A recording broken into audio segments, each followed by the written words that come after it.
पुराने जमाने की बात है, जब गंगा के किनारे बसे एक छोटे से नगर में एक गरीब पंडित रहता था।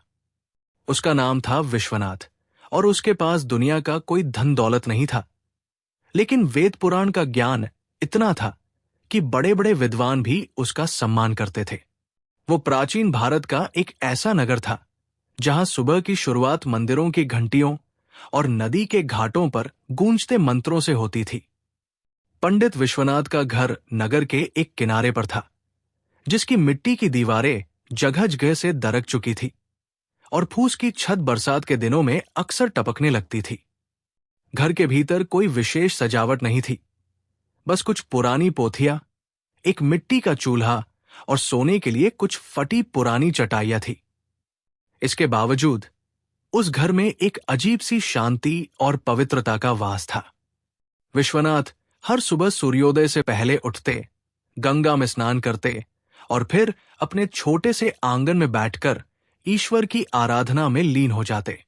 नगर के लोग अक्सर उनके पास अपनी समस्याएं लेकर आते और वे उन्हें धर्म और नीति का ज्ञान बांटते। उन्हें किसी से कुछ मांगने की इच्छा नहीं थी। लोग श्रद्धा से जो थोड़ा बहुत सीधा सामान या दक्षिणा दे देते, उसी से उनके छोटे से परिवार का गुजारा हो जाता था। विश्वनाथ अक्सर कहते थे कि भगवान ने जो दिया है उसी में खुश रहना ही मनुष्य का सबसे बड़ा धर्म है। लेकिन उनका 22 साल का जवान बेटा देवदत्त इस विचारधारा से बिल्कुल सहमत नहीं था। देवदत्त एक बेहद सुंदर और गठीले बदन वाला युवक था, जिसकी बड़ी बड़ी आंखों में हमेशा असंतोष और महत्वाकांक्षा की आग जलती रहती थी। वो जब भी अपने पिता के फटे हुए कपड़ों और अपनी जर्जर स्थिति को देखता, तो उसके भीतर एक अजीब सी झुंझलाहट पैदा हो जाती। उसे नगर के धनी व्यापारियों और राजमहल के कर्मचारियों को रेशमी कपड़े पहने, सुगंधित इत्र लगाए और शानदार अरबी घोड़ों पर सवारी करते देखने की आदत थी। हर बार जब कोई रथ या घोड़ों का काफिला धूल उड़ाता हुआ उसके पास से गुजरता, तो देवदत्त की मुट्ठियां कस जाती। वो सोचता कि आखिर वो क्यों इस झोपड़ी में पैदा हुआ, उसके पास क्यों सोने के आभूषण और मखमली बिस्तर नहीं है। रात के अंधेरे में जब उसके माता पिता गहरी नींद में सो रहे होते, तब देवदत्त अपनी फटी हुई चादर को ओढ़े हुए आसमान के तारों को घूरता रहता और एक ही सपना बुनता रहता कि एक दिन वो इतना धनवान बनेगा कि पूरा नगर उसके सामने सिर झुकाएगा। उसके मन में अपने पिता की गरीबी के प्रति एक गहरी नफरत बैठ गई थी। हालांकि वो अपने माता पिता से प्रेम भी करता था, लेकिन वो प्रेम उसकी महत्वाकांक्षाओं के बोझ तले दब सा गया था। पिताजी, क्या हम जीवन भर इसी टूटी छत के नीचे मिट्टी के बर्तनों में खाना खाते रहेंगे? एक सुबह देवदत्त ने अपनी सूखी रोटी को घूरते हुए अचानक पूछ लिया। बेटा, संतोष ही सबसे बड़ा धन है। भगवान ने जो दिया है उसी में खुश रहना सीखो। विश्वनाथ ने अपने सामने रखी एक पुरानी पांडुलिपि से नजरें हटाए बिना अत्यंत शांत स्वर में उत्तर दिया। संतोष से पेट नहीं भरता पिताजी। जब मैं बाजार में सेठों के बेटों को रेशमी कपड़े पहने और कीमती आभूषणों से लदे हुए देखता हूं, तो मेरा खून खौल उठता है। आखिर हम क्यों ऐसे दरिद्रों की तरह जी रहे हैं? देवदत्त की आवाज में क्रोध और हताशा साफ झलक रही थी। धन से सुख नहीं मिलता देवदत्त, ये केवल माया है जो इंसान को भटकाती है। असली सुख तो मन की शांति में है। पिता ने उसे समझाने का प्रयास किया। ये गरीब लोगों का अपनी नाकामियों को छुपाने का बहाना है। मुझे ये मन की शांति नहीं चाहिए, मुझे वो माया चाहिए। मैं राजाओं की तरह जीना चाहता हूं। मैं इस बदहाली में घुट घुट कर मरना नहीं चाहता। देवदत्त ने गुस्से से अपनी रोटी वहीं छोड़ दी और घर से बाहर निकल गया। बाजार में जाकर देवदत्त छोटे मोटे काम करता था ताकि कुछ पैसे कमा सके। वो कभी किसी व्यापारी की दुकान पर भारी बोरियां उठाता, कभी किसी अमीर मुसाफिर का सामान ढोता, तो कभी हाट में हिसाब किताब रखने में मदद करता। उसकी मेहनत के बदले उसे जो चंद सिक्के मिलते, वे उसकी बड़ी बड़ी इच्छाओं को पूरा करने के लिए समुद्र में एक बूंद के समान थे। वो उन सिक्कों को अपनी हथेली पर रखकर घंटों सोचता रहता कि आखिर वो कैसे रातों रात अमीर बन सकता है। उसके दोस्त जब शाम को नदी किनारे बैठकर गपशप करते तो देवदत्त हमेशा चुपचाप उनकी बातें सुनता और अपने मन में उनकी तुलना खुद से करता। उसे लगता कि हर कोई उससे बेहतर स्थिति में है, हर किसी के पास उससे ज्यादा मौके हैं। उसकी हर रात इसी उधेड़-बुन में कटती कि क्या वो कभी इस दलदल से बाहर निकल पाएगा या अपने पिता की तरह इसी धूल भरी सड़क पर गुमनामी की मौत मर जाएगा। इन्हीं दिनों नगर में एक ऐसी खबर आग की तरह फैल गई जिसने देवदत्त के नीरस जीवन में जैसे एक नई उम्मीद की किरण जगा दी। बाजार में हर कोई एक ही चर्चा कर रहा था कि सुदूर पश्चिम से, इराक के महान शहर बगदाद से एक बहुत बड़ा और बेहद अमीर व्यापारी उनके नगर में आया है। उस व्यापारी का नाम अब्दुल रहमान था। जब अब्दुल रहमान का कारवा नगर की मुख्य सड़क से गुजरा तो देखने वालों की भीड़ जमा हो गई। उसके कारवा में दर्जनों सजेधजे ऊंट थे जिन पर भारी भारी संदूक लदे हुए थे। अब्दुल रहमान खुद एक शानदार घोड़े पर सवार था। उसकी लंबी सफेद दाढ़ी, उसके शरीर पर लिपटे हुए कीमती रेशमी कपड़े और उसके सिर पर बंधा हुआ जड़ाऊ साफा उसकी अपार संपत्ति की गवाही दे रहे थे। उसके साथ हथियारों से लैस कई नौकर चाकर और पहरेदार थे। नगर के सबसे बड़े और सबसे महंगे सराय में उसके ठहरने का इंतजाम किया गया था। यह खबर पूरे नगर में गूंज रही थी कि ये व्यापारी यहां से भारी मात्रा में शुद्ध भारतीय मसाले, बेशकीमती चंदन की लकड़ियां और उत्तम कोटि का रेशम खरीदने आया है। देवदत्त ने जैसे ही ये खबर सुनी, उसकी आंखें चमक उठीं। उसने लोगों को कहते सुना था कि बगदाद के व्यापारी के पास इतना सोना है कि वह चाहे तो पूरे नगर को खरीद ले। देवदत्त के तेज दिमाग में तुरंत एक योजना आकार लेने लगी। उसने सोचा कि अगर वो किसी तरह इस विदेशी व्यापारी के यहां कोई काम पाले, अगर वो इसका विश्वास जीत ले, तो शायद उसे बहुत सारे पैसे मिल जाएं। और उससे भी बड़ी बात, शायद वह इस व्यापारी के साथ उस महान शहर बगदाद जा सके, जहां के बारे में कहा जाता था कि वहां की सड़कों पर सोना बिखरा रहता है। ये सोचकर देवदत्त बिना एक पल गवाए सीधे उस सराय की तरफ दौड़ पड़ा जहां अब्दुल रहमान ठहरा हुआ था। सराय के बाहर बहुत भीड़ थी। कई स्थानीय व्यापारी और दलाल अब्दुल रहमान से मिलने की कोशिश कर रहे थे। सराय के मुख्य द्वार पर दो विशालकाय पहरेदार नंगी तलवारें लिए खड़े थे। देवदत्त ने भीड़ को चीरते हुए आगे बढ़ने की कोशिश की। मुझे व्यापारी साहब से मिलना है, देवदत्त ने द्वार पर खड़े एक कठोर चेहरे वाले पहरेदार से कहा। क्या काम है?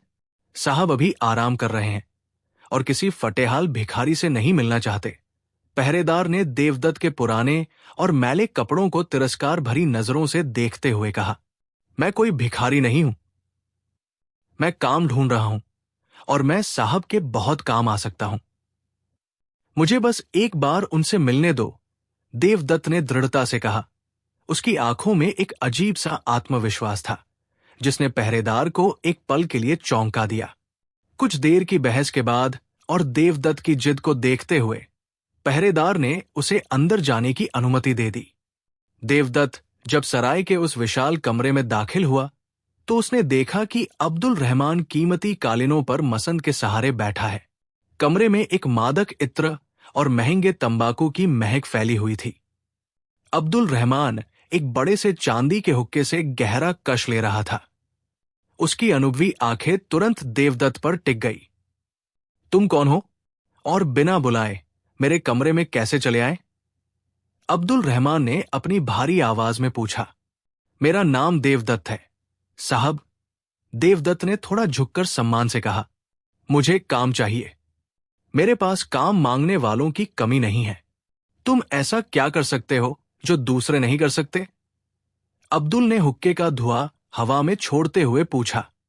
मैं कुछ भी कर सकता हूं साहब। आपके मसालों की बोरियां ढोना, आपके घोड़ों और ऊंटों की देखभाल करना, बाजार से सामान खरीद कर लाना या हिसाब रखना। मैं बहुत मेहनती हूं और मैं धोखा नहीं देता, देवदत्त ने बिना किसी हिचकिचाहट के जवाब दिया। अब्दुल रहमान एक बहुत चतुर और अनुभवी व्यापारी था। उसने अपनी जिंदगी में दुनिया भर के हजारों लोग देखे थे। उसने देवदत्त की आंखों में झांका और वहां उसे एक भूखी आग दिखाई दी। एक ऐसी आग जो इंसान से दिन रात बिना थके काम करवा सकती है। वो समझ गया कि ये लड़का उसके बहुत काम आ सकता है। ठीक है, अब्दुल रहमान ने कुछ देर सोचने के बाद कहा, तुम कल सुबह से मेरे गोदाम में सामान ढोने का काम शुरू करो। मैं तुम्हें हर दिन के हिसाब से कुछ तांबे के सिक्के दूंगा। अगर तुम्हारा काम अच्छा रहा तो मैं तुम्हारे बारे में कुछ और सोचूंगा। शुक्रिया साहब, बहुत बहुत शुक्रिया। मैं आपको कभी निराश नहीं करूंगा। देवदत्त की खुशी का कोई ठिकाना नहीं रहा। अगले दिन से देवदत्त ने अब्दुल रहमान के लिए काम करना शुरू कर दिया। वो सुबह सबसे पहले गोदाम पहुंचता और रात को सबसे आखिर में वहां से निकलता। वो अपनी पूरी ताकत लगाकर मसालों की भारी भारी बोरियां ऊंटों की पीठ पर लादता, चंदन की महंगी लकड़ियों का ढेर लगाता और रेशम के थानों को सहेज कर रखता। उसके शरीर से पसीना बहता रहता, उसकी मांसपेशियां दर्द से चीखती, लेकिन उसके चेहरे पर कभी थकान नहीं दिखती थी। अब्दुल रहमान चुपचाप इस नौजवान की मेहनत को देखता रहता। उसे एहसास होने लगा कि ये लड़का सिर्फ पैसे के लिए काम नहीं कर रहा है, बल्कि इसके भीतर कोई बहुत बड़ा सपना पल रहा है। धीरे धीरे अब्दुल का देवदत्त पर विश्वास बढ़ने लगा और वो उसे सिर्फ सामान ढोने के बजाय खरीदारी और सौदों में भी अपने साथ रखने लगा। काम के बीच जब भी फुर्सत मिलती, अब्दुल रहमान अपने हुक्के के साथ बैठता और देवदत्त उसके पैरों के पास बैठकर उसकी बातें सुनता। अब्दुल उसे दुनिया भर के किस्से सुनाता, लेकिन जब वो बगदाद की बात करता तो देवदत्त मंत्रमुग्ध हो जाता। बगदाद बहुत खूबसूरत शहर है। देवदत्त, एक शाम अब्दुल ने अपनी दाढ़ी पर हाथ फेरते हुए कहा, वो दुनिया का दिल है। वहां सोने की गुंबद वाली मस्जिदें हैं जो सूरज की रोशनी में ऐसे चमकती है जैसे धरती पर कोई दूसरा सूरज उतर आया हो। हमारे खलीफा का महल तो जन्नत का दूसरा नाम है। उसके दरवाजे शुद्ध सोने के बने हैं। और वहां के बाजार, वहां के बाजारों में तुम वो सब खरीद सकते हो जिसकी तुम कल्पना भी नहीं कर सकते। हीरे जवाहरात, फारस के कालीन, दुनिया भर की शराब और एक से बढ़कर एक खूबसूरत चीजें वहां ऐसे बिकती हैं जैसे तुम्हारे यहां मिट्टी के बर्तन। देवदत्त इन बातों को पीता जा रहा था। उसका रोम रोम रोमांचित हो रहा था। उसके दिमाग में बगदाद की एक ऐसी जादुई तस्वीर बन गई थी जहां गरीबी का कोई नामो निशान नहीं था। काश मैं भी कभी बगदाद जा पाता, देवदत्त ने एक गहरी आह भरते हुए अपने आप से कहा। वहां मैं सच में अमीर बन सकता हूं। यहां तो मैं सारी जिंदगी अपने पिता की तरह इसी धूल में घिसटता रहूंगा। कुछ दिन और बीते और अब्दुल रहमान का व्यापार इस नगर में लगभग पूरा हो गया। उसके ऊंट मसालों और चंदन से पूरी तरह लद चुके थे। कारवां अब वापसी की तैयारी कर रहा था। देवदत्त जानता था कि अब फैसला लेने का समय आ गया है। अगर ये कारवां चला गया तो उसकी किस्मत हमेशा के लिए इसी नगर में दफन हो जाएगी। एक शाम जब अब्दुल रहमान अपने सारे हिसाब किताब देख रहा था, देवदत्त ने सारी हिम्मत जुटाई और उसके सामने जाकर खड़ा हो गया। साहब, क्या मैं आपके साथ बगदाद जा सकता हूं? देवदत्त ने धड़कते दिल के साथ पूछा। अब्दुल रहमान थोड़ा चौंका और उसने अपनी आंखें गड़ाकर देवदत्त को देखा। क्यों? तुम अपनी जन्मभूमि, अपने परिवार को छोड़कर इतनी दूर अनजान देश में क्यों जाना चाहते हो? मैं वहां काम करना चाहता हूं। साहब, मैं बहुत मेहनत करूंगा। मुझे यहां घुटन होती है। मैं इस गरीबी से बाहर निकलना चाहता हूं और मुझे लगता है कि बगदाद ही मेरी किस्मत बदल सकता है, देवदत्त ने पूरी ईमानदारी से कहा। और तुम्हारे मां बाप, क्या वे अपने इकलौते जवान बेटे को इतनी दूर जाने देंगे? वे मान जाएंगे। मैंने उनसे बात कर ली है। उन्हें कोई आपत्ति नहीं है। देवदत्त ने बिना पलक झपकाए झूठ बोल दिया। अब्दुल रहमान ने कुछ देर तक देवदत्त के चेहरे को पढ़ा। वो जानता था कि ये लड़का मेहनती है और इतने लंबे सफर में उसे ऐसे ही भरोसेमंद लोगों की जरूरत होगी। ठीक है, अब्दुल ने अंततः कहा, तुम अपना काम बहुत अच्छी तरह करते हो। तुम मेरे कारवां के साथ आ सकते हो। मैं तुम्हें अपने घर में नौकर रख लूंगा। ये सुनते ही देवदत्त खुशी से पागल हो गया। लेकिन उसके सामने सबसे बड़ी चुनौती अभी बाकी थी। उसे पता था कि उसके पिता किसी भी कीमत पर उसे एक विदेशी व्यापारी के साथ अनजान देश में नहीं जाने देंगे। अगर वो उनसे अनुमति मांगेगा तो वे साफ मना कर देंगे और शायद उसे घर में बंद कर देंगे। इसलिए उसने तय किया कि वह चुपचाप भाग जाएगा। उसी रात जब उसके माता पिता गहरी नींद में सो रहे थे, देवदत्त दबे पांव उठा। उसने एक छोटी सी गठरी में अपने 2-4 पुराने कपड़े बांधे। अंधेरे में उसने अपने पिता के शांत और संतुष्ट चेहरे को देखा और उसकी मां जो अपनी फटी हुई साड़ी में लिपटी सो रही थी। एक पल के लिए उसका दिल भारी हो गया, आंखों में आंसू आ गए। लेकिन फिर बगदाद के सोने और रेशम के सपने ने उस भावना को दबा दिया। उसने एक पुराने भोजपत्र पर कोयले से एक छोटा सा पत्र लिखा और उसे पिता के सिरहाने रख दिया। मां बाप, मुझे माफ करना। मैं इस गरीबी में घुटकर नहीं जी सकता। मैं अपनी किस्मत आजमाने एक बहुत दूर देश जा रहा हूं। आप लोग मेरी चिंता मत करना। मैं वादा करता हूं कि जब मैं लौटूंगा तो इतना धन लेकर आऊंगा कि आप लोगों को फिर कभी कोई दुख नहीं होगा। जल्दी लौटूंगा। पत्र रखकर देवदत्त ने आखिरी बार उस मिट्टी के घर को देखा और चुपके से दरवाजे से बाहर निकलकर अंधेरे में गायब हो गया। अगली सुबह सूरज की पहली किरण के साथ ही अब्दुल रहमान का विशाल कारवां नगर से रवाना हो गया। दर्जनों ऊंटों की कतार, गले में बजती घंटियां और घोड़ों की टापों की आवाज ने पूरे माहौल को जीवंत कर दिया था। देवदत्त एक ऊंट की नकेल थामे पैदल चल रहा था। वो पहली बार अपने घर से, अपने नगर से इतना दूर जा रहा था। उसके मन में एक तरफ घर छोड़ने का हल्का सा डर था, तो दूसरी तरफ एक अनजानी दुनिया में प्रवेश करने का बेतहाशा रोमांच भी था। यात्रा बहुत लंबी और कठिन थी। वे हरे भरे जंगलों को पार करते हुए धीरे धीरे उस खतरनाक और अनंत रेगिस्तान की तरफ बढ़ रहे थे जो इराक की ओर जाता था। महीनों लंबी इस यात्रा में देवदत्त ने जीवन के वे रूप देखे जो उसने कभी सपने में भी नहीं सोचे थे। रेगिस्तान के दिन इतने गर्म होते थे कि जैसे आसमान से आग बरस रही हो और रेत के कण उबलते हुए पानी की तरह पैरों को जला देते थे। और रातें इतनी ठंडी होती थी कि हड्डियां तक कांपने लगती थी। कई बार रास्ते में खूंखार लुटेरों के हमले का खतरा मंडराता, तब कारवां के पहरेदार रात रात भर नंगी तलवारें लेकर जागते और देवदत्त भी डर के मारे अपनी गठरी को सीने से लगाए बैठा रहता। लेकिन इन तमाम मुश्किलों के बावजूद वो कारवां के साथ हर दिन कुछ नया सीख रहा था। वो अलग अलग भाषाएं बोलने वाले लोगों से मिलता, अजीबोगरीब रीति रिवाज देखता और सबसे महत्वपूर्ण बात, वो अरबी भाषा के कुछ शब्द भी समझने और बोलने लगा था ताकि वो बगदाद में गुजारा कर सके। कई बार रात के सन्नाटे में जब वो रेत पर लेटकर सितारों को देखता तो उसे अपनी मां की बहुत याद आती। वो सोचता कि क्या वे रो रहे होंगे, लेकिन फिर वो अपने आप से कहता कि ये त्याग जरूरी है। बिना कुछ खोए इंसान कुछ बड़ा नहीं पा सकता। हफ्तों और महीनों की थका देने वाली यात्रा के बाद आखिरकार वो दिन आ ही गया जिसका देवदत्त को बेसब्री से इंतजार था। कारवां एक ऊंची पहाड़ी को पार कर रहा था और तभी सामने का नजारा देखकर देवदत्त के कदम ठिठक गए। दूर क्षितिज पर दजला, टिग्रिस नदी के किनारे बसा हुआ महान शहर बगदाद नजर आ रहा था।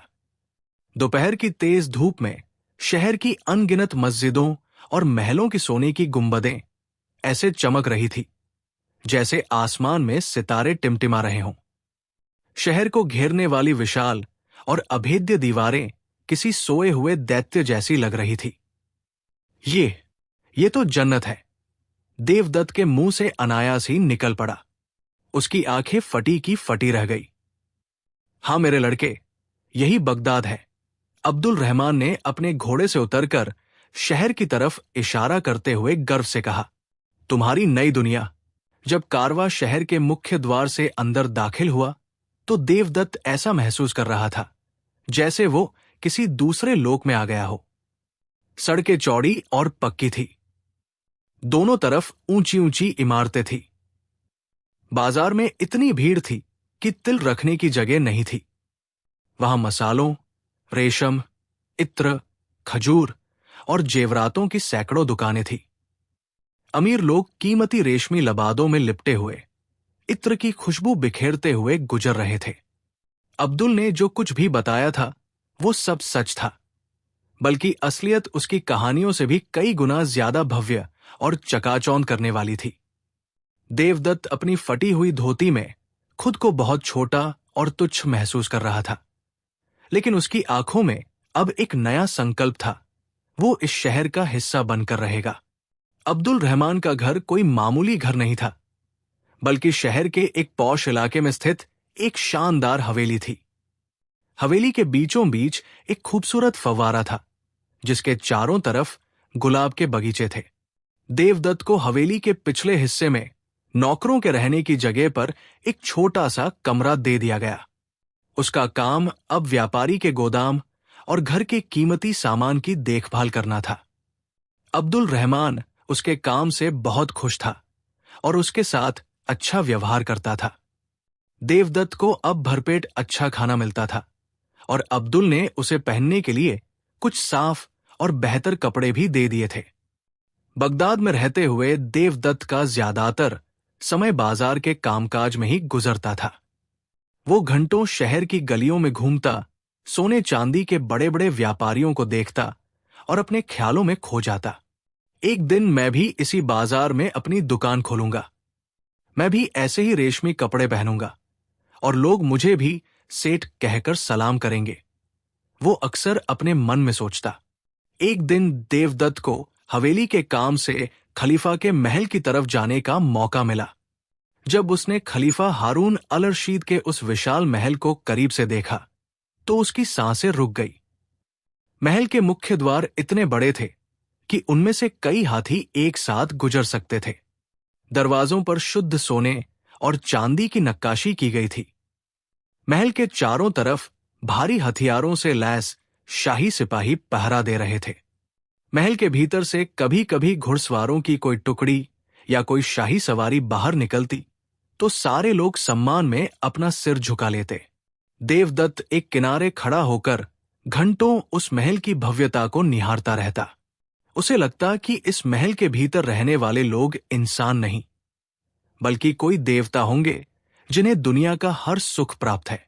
लेकिन देवदत्त को नहीं पता था कि इसी महल से एक ऐसी आंधी उठने वाली है जो उसकी जिंदगी को हमेशा के लिए बर्बाद कर देगी। ये गर्मियों की एक खूबसूरत दोपहर थी। देवदत्त इत्र बाजार में अब्दुल रहमान के लिए कुछ गुलाब जल खरीदने गया था। बाजार में हमेशा की तरह चहल पहल थी। तभी अचानक बाजार में एक अजीब सा सन्नाटा छा गया। लोग सड़क के दोनों किनारों पर हटकर रास्ता देने लगे। देवदत्त ने देखा कि शाही सिपाहियों की एक छोटी टुकड़ी के साथ एक बेहद शानदार पालकी उधर से गुजर रही है। पालकी पर कीमती लाल मखमल का पर्दा पड़ा हुआ था और उसे 4 हटे-कटे गुलाम कंधों पर उठाए हुए थे। यह स्पष्ट था कि पालकी में शाही महल का कोई बहुत खास इंसान सफर कर रहा है। जब पालकी देवदत्त के ठीक सामने से गुजर रही थी, तभी अचानक हवा का एक तेज झोंका आया और पालकी का मखमली पर्दा एक पल के लिए उड़ गया। उस एक पल में देवदत्त ने जो देखा, उसने उसके दिल की धड़कनें रोक दी। पर्दे के पीछे एक लड़की बैठी थी, एक ऐसी लड़की जिसकी खूबसूरती को शब्दों में बयां करना मुमकिन नहीं था। उसके बाल पिघले हुए सोने की तरह सुनहरे थे, जो उसके गोरे कंधों पर बिखरे हुए थे। उसकी आंखें आसमान की तरह गहरी नीली थी, लेकिन उन आंखों में एक अजीब सी उदासी और खौफनाक सन्नाटा था। उसका चेहरा किसी सफेद संगमरमर की मूरत जैसा बेदाग था। वो पल भर के लिए देवदत्त की आंखों से आंखें मिलाई और फिर हवा का झोंका शांत हो गया, पर्दा वापस गिर गया। लेकिन वो एक सेकंड देवदत्त की आत्मा में एक अमिट छाप छोड़ गया। पालकी आगे बढ़ गई, लेकिन देवदत्त वही बुद्ध बनकर खड़ा रह गया। उसका दिल इतनी जोर से धड़क रहा था जैसे सीना फाड़कर बाहर आ जाएगा। वो कौन थी? देवदत्त ने पास खड़े एक इत्र बेचने वाले बूढ़े दुकानदार का कंधा पकड़कर पूछा। उसकी आवाज में एक अजीब सी दीवानगी थी। दुकानदार ने घबराकर चारों तरफ देखा और फुसफुसाते हुए बोला, पागल हो गए हो क्या? इतनी जोर से मत बोलो। वो खलीफा की खास दासी गुलनार है। लोग कहते हैं कि वो दुनिया की सबसे खूबसूरत औरत है, लेकिन बेचारी है तो बस एक दासी। खलीफा की संपत्ति है। उसकी तरफ आंख उठाकर देखना भी सीधे मौत को गले लगाना है। अपने काम से काम रखो लड़के। लेकिन देवदत्त के दिमाग में अब कुछ और घुसने वाला नहीं था। उस नीली आंखों वाली लड़की का उदास चेहरा उसके जहन में बस गया था। वो उस रात सो नहीं पाया। वो अपनी छोटी सी कोठरी में करवटें बदलता रहा। मैं उससे कैसे मिलूं? वो तो उस अभेद्य महल में रहती है जहां परिंदा भी पर नहीं मार सकता। ये तो पूरी तरह से असंभव है। लेकिन मैं उसे भूल क्यों नहीं पा रहा हूं? उसके अंदर का एक हिस्सा उसे चेतावनी दे रहा था कि वो आग से खेल रहा है, लेकिन दूसरा हिस्सा प्यार और जुनून में पूरी तरह अंधा हो चुका था। अगले कई दिनों तक देवदत्त पागलों की तरह हर दोपहर अपना काम खत्म करके खलीफा के महल के बाहर जाकर खड़ा हो जाता। वो छिपकर नजर रखता कि शायद वो पालकी फिर से बाहर निकले। वो महल की दासियों के बाजार आने के समय और रास्तों पर ध्यान देने लगा। उसकी ये मेहनत आखिरकार एक दिन रंग लाई।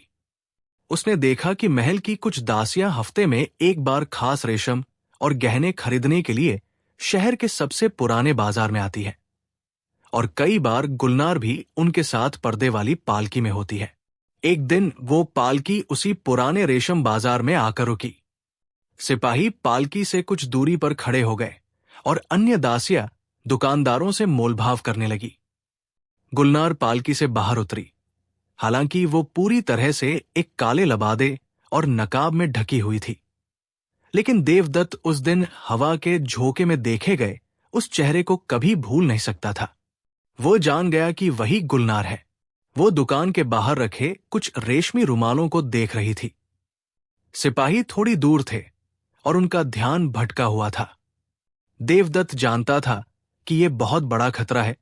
ये एक ऐसा कदम है जिसकी कीमत उसकी जान हो सकती है, लेकिन उसका दिल उसके दिमाग पर हावी हो चुका था। वो धीरे धीरे, बिल्कुल एक आम खरीदार की तरह, उस दुकान के पास पहुंचा और गुलनार के ठीक बगल में खड़ा हो गया। क्षमा करें, देवदत्त ने अत्यंत धीमी और कांपती हुई आवाज में कहा। गुलनार अचानक चौंक गई। उसने नकाब के पीछे से देवदत्त को देखा। उसकी नीली आंखों में डर साफ दिखाई दे रहा था। तुम कौन हो? गुलनार ने एक फुसफुसाहट में पूछा। उसकी आवाज किसी डरी हुई चिड़िया जैसी थी। और मुझसे बात करने की जुर्रत कैसे की? मेरा नाम देवदत्त है, देवदत्त ने घबराते हुए कहा।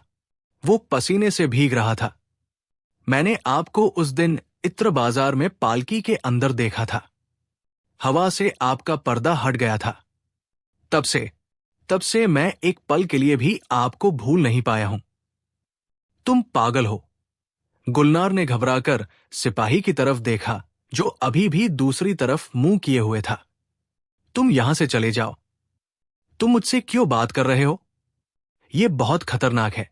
अगर किसी ने हमें बात करते देख लिया तो सिपाही तुम्हारा सिर धड़ से अलग कर देंगे और मुझे जिंदा जला देंगे। मुझे अपनी जान की परवाह नहीं है, देवदत्त ने भावुक होते हुए कहा। मैं सिर्फ ये जानना चाहता हूं कि आप इतनी खूबसूरत होकर भी इतनी उदास क्यों हैं? आपकी आंखों का दुख मुझे सोने नहीं देता। गुलनार एक पल के लिए खामोश हो गई। इतने सालों में महल के भीतर किसी ने उससे एक इंसान की तरह इतनी फिक्र के साथ बात नहीं की थी। खलीफा के लिए वो सिर्फ एक सुंदर खिलौना थी। इस अजनबी लड़के की बातों में जो ईमानदारी और बेबाकी थी, उसने उसके डरे हुए दिल को एक अजीब सा सुकून दिया। चुप, कोई सुन लेगा, गुलनार ने जल्दी में कहा। मैं फारस की रहने वाली हूं। जब मैं छोटी थी तब मेरे गांव पर हमला हुआ था और मुझे बंदी बना लिया गया था। मुझे कई बार बाजारों में बेचा गया और अंततः खलीफा ने मुझे खरीद लिया। मैं यहां इस सोने के पिंजरे में एक दासी हूं। मेरी कोई जिंदगी नहीं है। मैं अंदर से मर चुकी हूं। बहुत दुखी हूं। ये कहते कहते गुलनार की आंखों में आंसू आ गए जो नकाब के पीछे चमक रहे थे। देवदत्त का दिल पिघल गया। वो इस अजनबी लड़की के दर्द को अपने सीने में महसूस कर रहा था। मैं तुम्हें यहां से ले जाऊंगा, देवदत्त ने अचानक एक दृढ़ निश्चय के साथ कह दिया। हम इस शहर से, इस खलीफा की पहुंच से बहुत दूर भाग जाएंगे। गुलनार सकते में आ गई। क्या तुम होश में तो हो? ये असंभव है। तुम नहीं जानते खलीफा हारून अल रशीद कितना ताकतवर और क्रूर है। वो आसमान से भी हमें ढूंढ निकालेगा और हमें तड़पा तड़पा कर मारेगा। मुझे कुछ नहीं होगा और मैं तुम्हें भी कुछ नहीं होने दूंगा। मैं तुम्हें आजाद कराऊंगा। ये मेरा वादा है, देवदत्त ने कहा। तभी एक दासी गुलनार की तरफ बढ़ने लगी।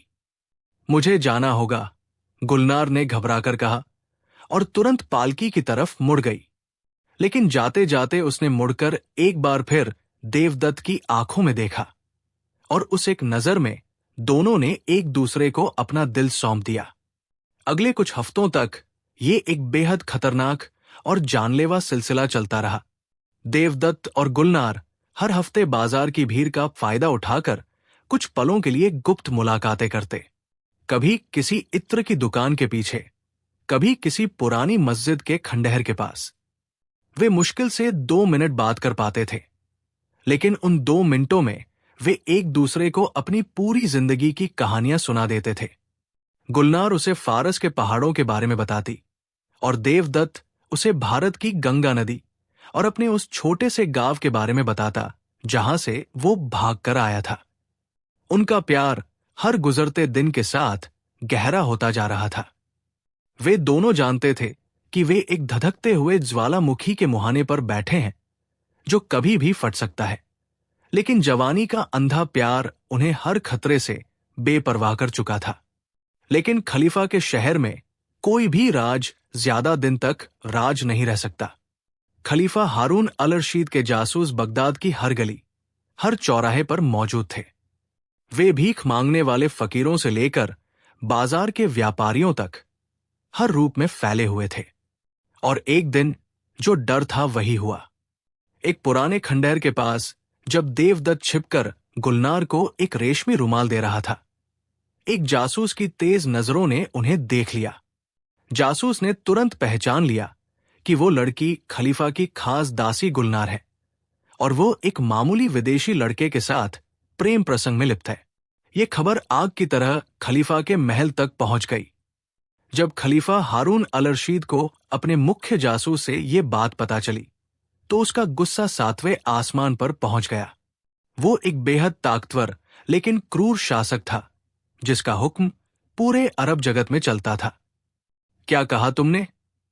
खलीफा अपने सोने के सिंहासन से उठ खड़ा हुआ। उसकी आंखें क्रोध से लाल हो रही थी। मेरी अपनी दासी, जिसे मैंने हजारों दीनार देकर खरीदा था, वो किसी मामूली सड़क छाप गुलाम के साथ प्रेम कर रही है। ये मेरी तौहीन है। ये मेरे ताज का अपमान है। जी हुजूर, मैंने उन्हें अपनी आंखों से छिपकर मिलते हुए देखा है, जासूस ने सिर झुकाकर कहा। तुरंत मेरे शाही पहरेदारों को भेजो, खलीफा ने दहाड़ते हुए आदेश दिया। उस नम कहराम दासी को और उस कीड़े को, दोनों को जंजीरों में जकड़कर मेरे सामने पेश करो। आज रात उन्हें पता चलेगा कि हारून अल रशीद से गद्दारी करने का अंजाम क्या होता है। उसी रात जब देवदत्त अपनी कोठरी में लेटा हुआ गुलनार के साथ भागने की योजना बना रहा था, अचानक अब्दुल रहमान के घर के दरवाजे जोर से पीटे गए। दर्जनों शाही सिपाही मशालें और तलवारें लिए घर में घुस आए। अब्दुल रहमान घबराकर बाहर आया, लेकिन सिपाहियों ने उसे धकेल दिया और सीधे देवदत्त की कोठरी में घुस गए। उन्होंने सोते हुए देवदत्त को बालों से पकड़ा और उसे बुरी तरह पीटते हुए लोहे की जंजीरों में बांध लिया। अब्दुल रहमान ये सब देखकर सन्न रह गया। वो कुछ नहीं समझ पा रहा था, लेकिन वो खलीफा के सिपाहियों को रोकने की हिम्मत नहीं कर सकता था। उसी समय महल के भीतर गुलनार को उसके कमरे से घसीटते हुए बाहर निकाला जा रहा था। वो चीख रही थी, रो रही थी, रहम की भीख मांग रही थी, लेकिन क्रूर सिपाहियों ने उसकी एक न सुनी और उसे भी भारी जंजीरों में जकड़ दिया। अगली सुबह का सूरज बगदाद के लिए एक भयानक दिन लेकर आया। खलीफा का दरबार पूरी तरह सजा हुआ था, लेकिन वहां एक खौफनाक सन्नाटा पसरा था। वजीर, सिपह सालार और दरबारी सिर झुकाए खड़े थे। सिंहासन पर खलीफा हारून अल रशीद बैठा था, जिसके चेहरे पर शैतानी क्रूरता छाई हुई थी। भारी लोहे की जंजीरों से बंधे देवदत्त और गुलनार को दरबार के बीचों बीच लाया गया और उन्हें घुटनों के बल धकेल दिया गया। देवदत्त का चेहरा कल रात की मार से सूज गया था और खून बह रहा था। गुलनार के सुनहरे बाल उलझे हुए थे और वो लगातार सुबक रही थी। तुम दोनों ने मेरी पीठ पीछे मेरी बेइज्जती करने की जुर्रत की है। खलीफा की भारी और खौफनाक आवाज दरबार में गूंजी। एक मामूली विदेशी कीड़ा मेरी शाही दासी पर नजर डाले और ये नम कहराम औरत अपने मालिक को धोखा दे? माफ कर दीजिए हुजूर, मुझ पर रहम कीजिए। गुलनार फर्श पर सिर पटक कर जोर जोर से रोने लगी। हमसे गलती हो गई, हमें छोड़ दीजिए। चुप, खलीफा चिल्लाया। तुम्हारे लिए अब कोई माफी नहीं है। देवदत्त ने अपने सूजे हुए चेहरे को ऊपर उठाया। उसका शरीर दर्द से टूट रहा था, लेकिन गुलनार की ये हालत देखकर उसकी आत्मा छटपटा उठी। ये मेरी गलती है, जहांपनाह, देवदत्त ने अपनी पूरी ताकत लगाकर कहा। मैंने ही उसे बात करने पर मजबूर किया था। उसका कोई दोष नहीं है। आप मुझे जो चाहे सजा दें, मेरी जान ले ले, लेकिन उसे छोड़ दीजिए, उसे मत मारिए। खलीफा ने एक बेहद क्रूर और भयानक ठाका लगाया, जो पूरे दरबार में गूंज गया। तुम मुझे बताओगे कि मुझे किसे सजा देनी है और किसे छोड़ना है? तुम एक कीड़े हो और मैं तुम्हें तुम्हारे असली मुकाम तक पहुंचाऊंगा। सजा? खलीफा ने अपनी तलवार की मूठ पर हाथ रखते हुए कहा। तुम दोनों को मौत मिलेगी, अभी, सबके सामने। ये सुनते ही सभा में मौत का सा सन्नाटा छा गया। गुलनार ये सुनकर पूरी तरह टूट गई और बेहोश होकर फर्श पर गिर पड़ी। नहीं, नहीं, उसे मत मारो। देवदत्त पागलों की तरह चीखने लगा। वो जंजीरों को तोड़ने की कोशिश कर रहा था, लेकिन सिपाही उसे दबाए हुए थे। सबसे पहले इस गद्दार औरत का सिर कलम कर दो, खलीफा ने जल्लाद की तरफ इशारा करते हुए कहा। एक विशालकाय जल्लाद, जिसके चेहरे पर काला नकाब था, अपनी नंगी और भारी तलवार लेकर आगे बढ़ा। उसने बेहोश गुलनार के बालों को बेरमी से पकड़ा और उसकी गर्दन को सीधा किया। नहीं, मैं तुम्हारे पैर पड़ता हूं, उसे छोड़ दो। देवदत्त की आंखें खून के आंसू रो रही थी।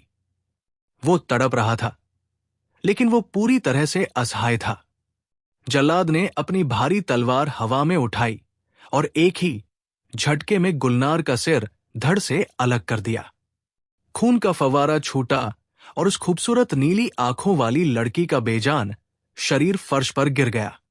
देवदत्त के गले से एक ऐसी चीख निकली जो किसी इंसान की नहीं, बल्कि एक घायल जानवर की लग रही थी।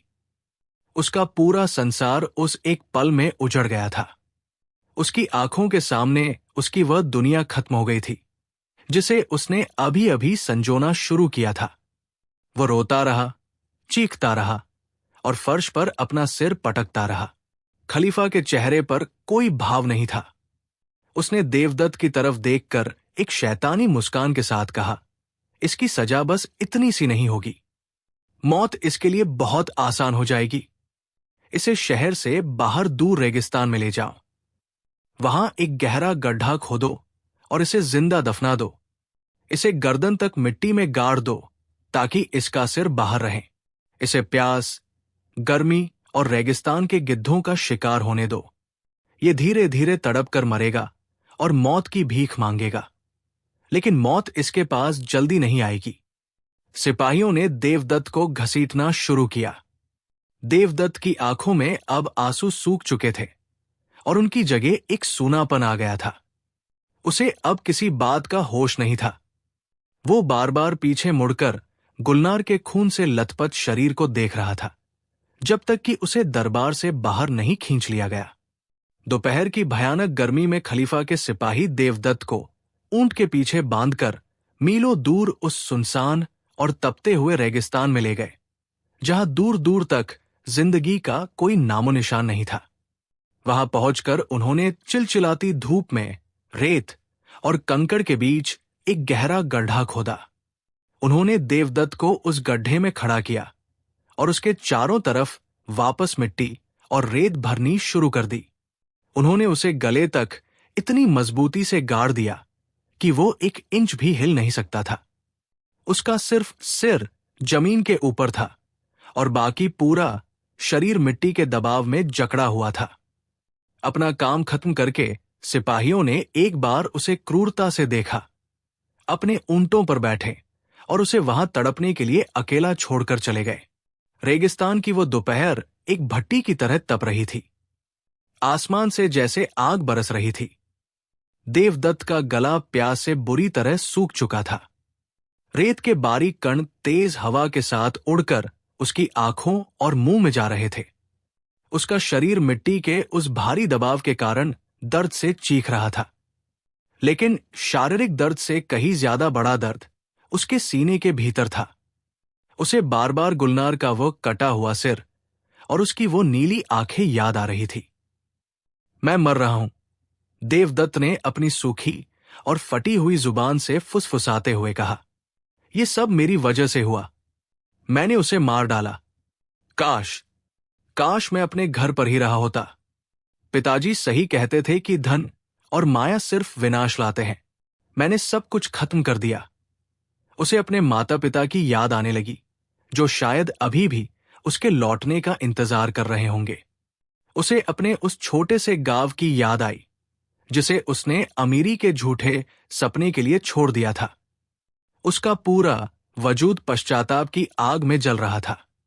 धीरे धीरे समय बीतता गया। सूरज क्षितिज की तरफ झुकने लगा और रेगिस्तान में शाम का साया घिरने लगा। जैसे जैसे सूरज डूबा, गर्मी की जगह एक भयानक और कंपा देने वाली ठंड ने ले ली। रेगिस्तान की रातें मौत की तरह ठंडी होती है। देवदत्त की हालत अब बहुत खराब हो चुकी थी। उसकी सांसें उखड़ रही थी। कभी उसे होश आता तो कभी वो बेहोशी के गर्त में डूब जाता। उसे लगने लगा था कि अब उसकी जिंदगी के बस चंद पल ही बचे हैं और रात के किसी पहर में जंगली जानवर उसका चेहरा नोच लेंगे। तभी रात के उस खौफनाक और गहरे सन्नाटे में देवदत्त को कुछ अजीब महसूस हुआ। हवा का एक बहुत तेज और सर्द झोंका आया, जिसने रेगिस्तान की रेत को गोल गोल घुमा दिया। चारों तरफ एक अजीब सी सीटी जैसी आवाज गूंजने लगी, जैसे हवा में कई अदृश्य आत्माएं रो रही हों। देवदत्त ने अपनी भारी और सूजी हुई पलकें खोलने की कोशिश की। अंधेरा हो चुका था, लेकिन उस अंधेरे में भी कुछ बदल रहा था। अचानक देवदत्त के ठीक सामने की रेत में एक कंपन हुआ और वहां से गाढ़े काले धुएं का एक बड़ा सा बवंडर उठने लगा। वो धुआं आसमान की तरफ बढ़ता गया और फिर धीरे धीरे उसने एक ठोस आकार लेना शुरू किया। देवदत्त की आंखें फटी की फटी रह गई। वो डर के मारे चीखना चाहता था, लेकिन उसके गले से कोई आवाज नहीं निकल रही थी। ये क्या है? क्या ये मौत का फरिश्ता है? वो मन ही मन सोच रहा था। वो धुआं अब पूरी तरह से एक विशालकाय आकृति में बदल चुका था। वो कोई इंसान नहीं था। वो लगभग 10 फीट लंबा एक डरावना और शक्तिशाली जिन्न था। उसका शरीर गहरे काले रंग का था, जिस पर काले रंग के ही शाही और अजीबोगरीब कपड़े लिपटे हुए थे। उसकी आंखें जलते हुए अंगारों की तरह लाल थी, जो अंधेरे में चमक रही थी। उसकी लंबी और घनी दाढ़ी उसकी छाती तक आ रही थी। उसके चेहरे पर एक ऐसा तेज और खौफ था, जिसे देखकर किसी भी इंसान का कलेजा फट जाए। वो जिन्न जहांगीर था, जिन्नों की रहस्यमय दुनिया का एक बहुत ही ताकतवर और खतरनाक प्राणी। वो जितना डरावना था, उतना ही राजसी भी लग रहा था। देवदत्त पूरी तरह से सुन पड़ गया था। उसकी सांसें जैसे गले में ही अटक गई थी। जिन ने अपनी लाल आंखों से देवदत्त को नीचे की तरफ देखा। तुम कौन हो इंसान? जिन जहांगीर की आवाज किसी ज्वालामुखी के फटने जैसी थी। उसकी आवाज से रेगिस्तान की जमीन तक कांप उठी। और इस वीरान रेगिस्तान में इस तरह जमीन में दफन होकर अपनी मौत का इंतजार क्यों कर रहे हो? देवदत्त कांप रहा था। उसने बहुत हिम्मत जुटाकर अपनी सूखी आवाज में जवाब दिया, मैं मर रहा हूं। मुझे सजा मिली है। कृपया मुझे बचा लीजिए। जिन्न ने एक भयानक और गूंजती हुई हंसी हंसी। मैं तुम्हें बचा सकता हूं, ए इंसान। मैं चाहूं तो चुटकी बजाकर तुम्हें इस कब्र से बाहर निकाल सकता हूं। लेकिन क्या? देवदत्त ने निराशा और उम्मीद के बीच झूलते हुए पूछा। जिन जहांगीर थोड़ा नीचे झुका। उसकी लाल आंखें अब देवदत्त के चेहरे के बिल्कुल करीब थी। जिन्न की सांसों से किसी जलती हुई गंधक की महक आ रही थी। मेरी एक कीमत है। अगर मैं तुम्हें मौत के मुंह से बाहर निकालूंगा तो तुम्हारी ये जिंदगी मेरी हो जाएगी। तुम्हें मेरा गुलाम बनना होगा। मेरी हर आज्ञा माननी होगी, चाहे वो जो भी हो। और ये गुलामी कोई 1-2 दिन की नहीं, बल्कि आजीवन होगी। तुम कभी आजाद नहीं हो पाओगे। क्या तुम्हें ये शर्त मंजूर है? जिन ने अपनी भारी आवाज में पूछा। देवदत्त के दिमाग में उथल पुथल मच गई। एक तरफ मौत थी, जो बस कुछ ही पलों की दूरी पर थी, और दूसरी तरफ एक खौफनाक जिन्न की भयानक गुलामी, जिसके बारे में वो सोच भी नहीं सकता था। लेकिन इंसान की जीने की इच्छा सबसे मजबूत होती है।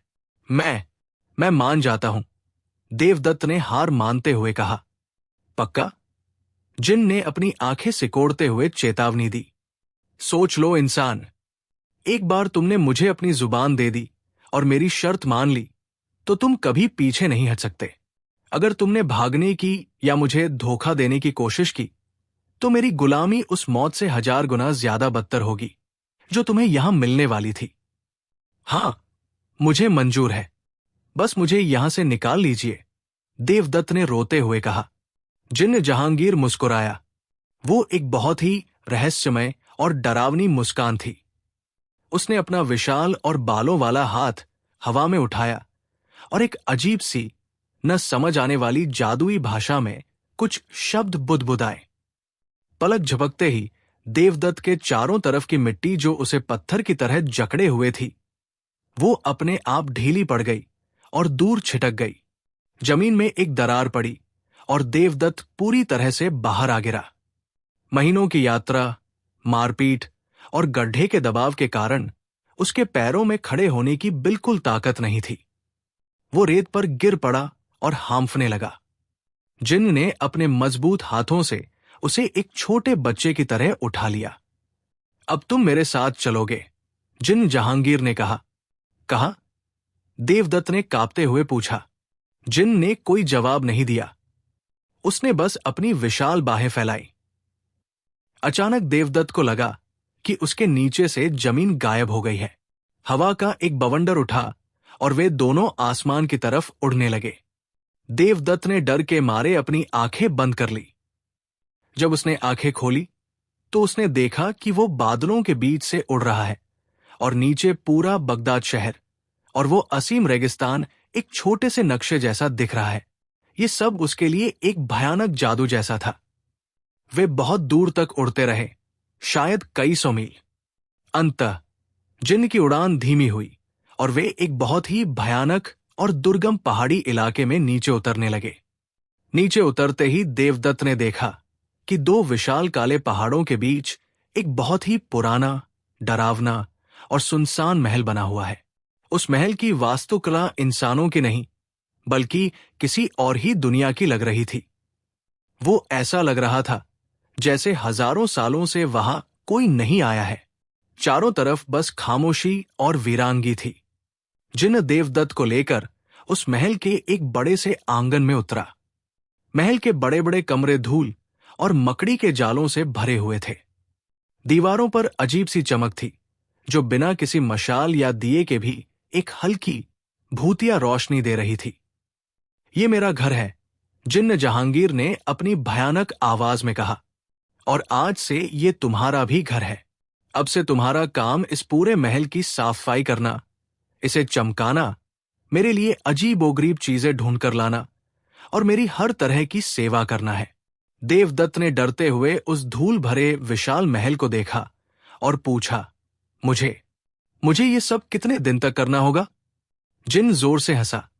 मैंने तुमसे कहा था इंसान, ये आजीवन गुलामी है।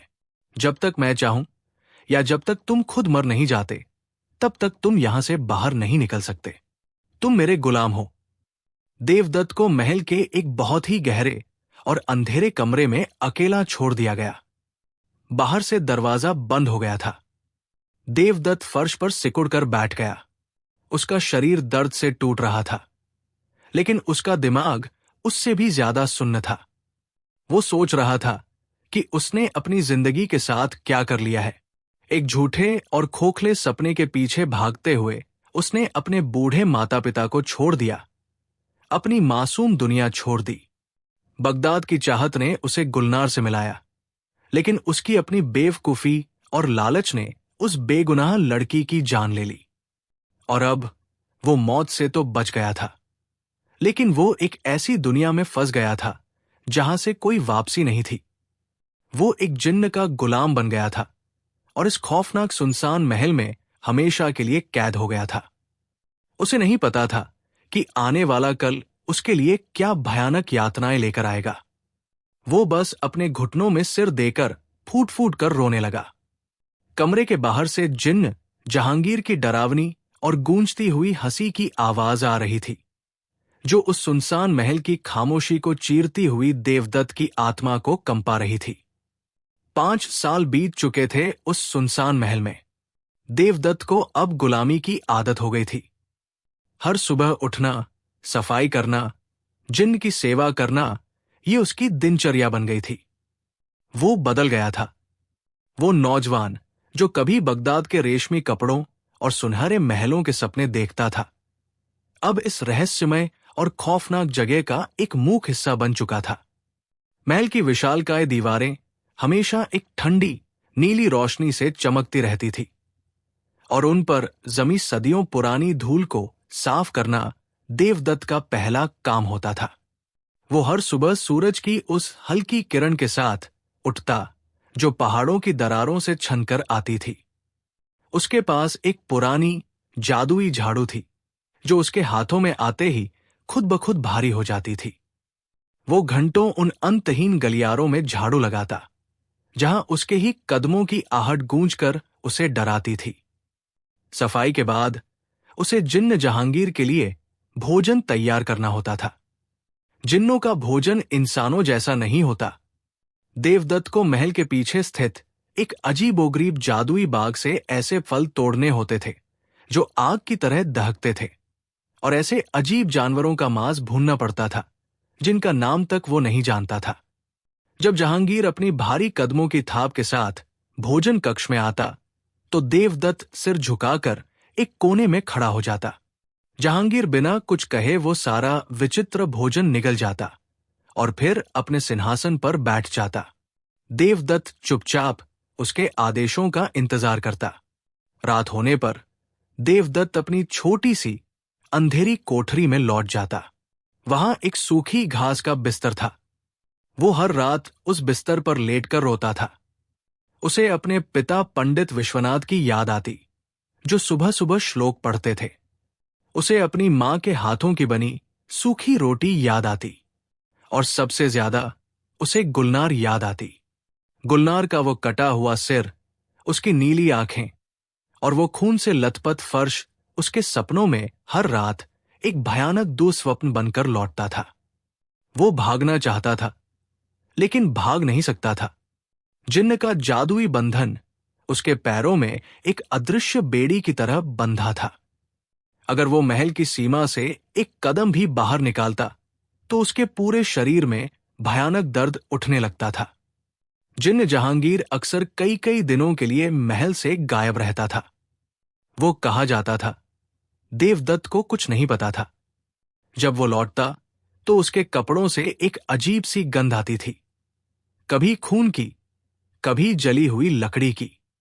एक रात जब जहांगीर लौटा तो वो बहुत थका हुआ लग रहा था। देवदत्त ने उसके सामने पानी का एक बड़ा पीपा रखा। जहांगीर ने एक ही सांस में सारा पानी पी लिया। तुम इतने दिनों तक कहाँ थे? देवदत्त ने पहली बार हिम्मत करके पूछ लिया। मैं जिन्नों की दुनिया में था इंसान। जहांगीर ने अपनी लाल आंखों से उसे घूरते हुए कहा। वहां क्या होता है? देवदत्त ने डरते हुए पूछा। तुम नहीं समझोगे इंसान। वो एक ऐसी दुनिया है जहां तुम्हारे जैसे कमजोर प्राणी एक पल भी जिंदा नहीं रह सकते। वहां आग है, जादू है और ताकत का खेल है। जहांगीर ने अपनी लंबी दाढ़ी पर हाथ फेरते हुए उत्तर दिया। क्या मैं कभी अपने घर जा पाऊंगा? देवदत्त की आवाज कांप रही थी। नहीं, तुम मेरे गुलाम हो।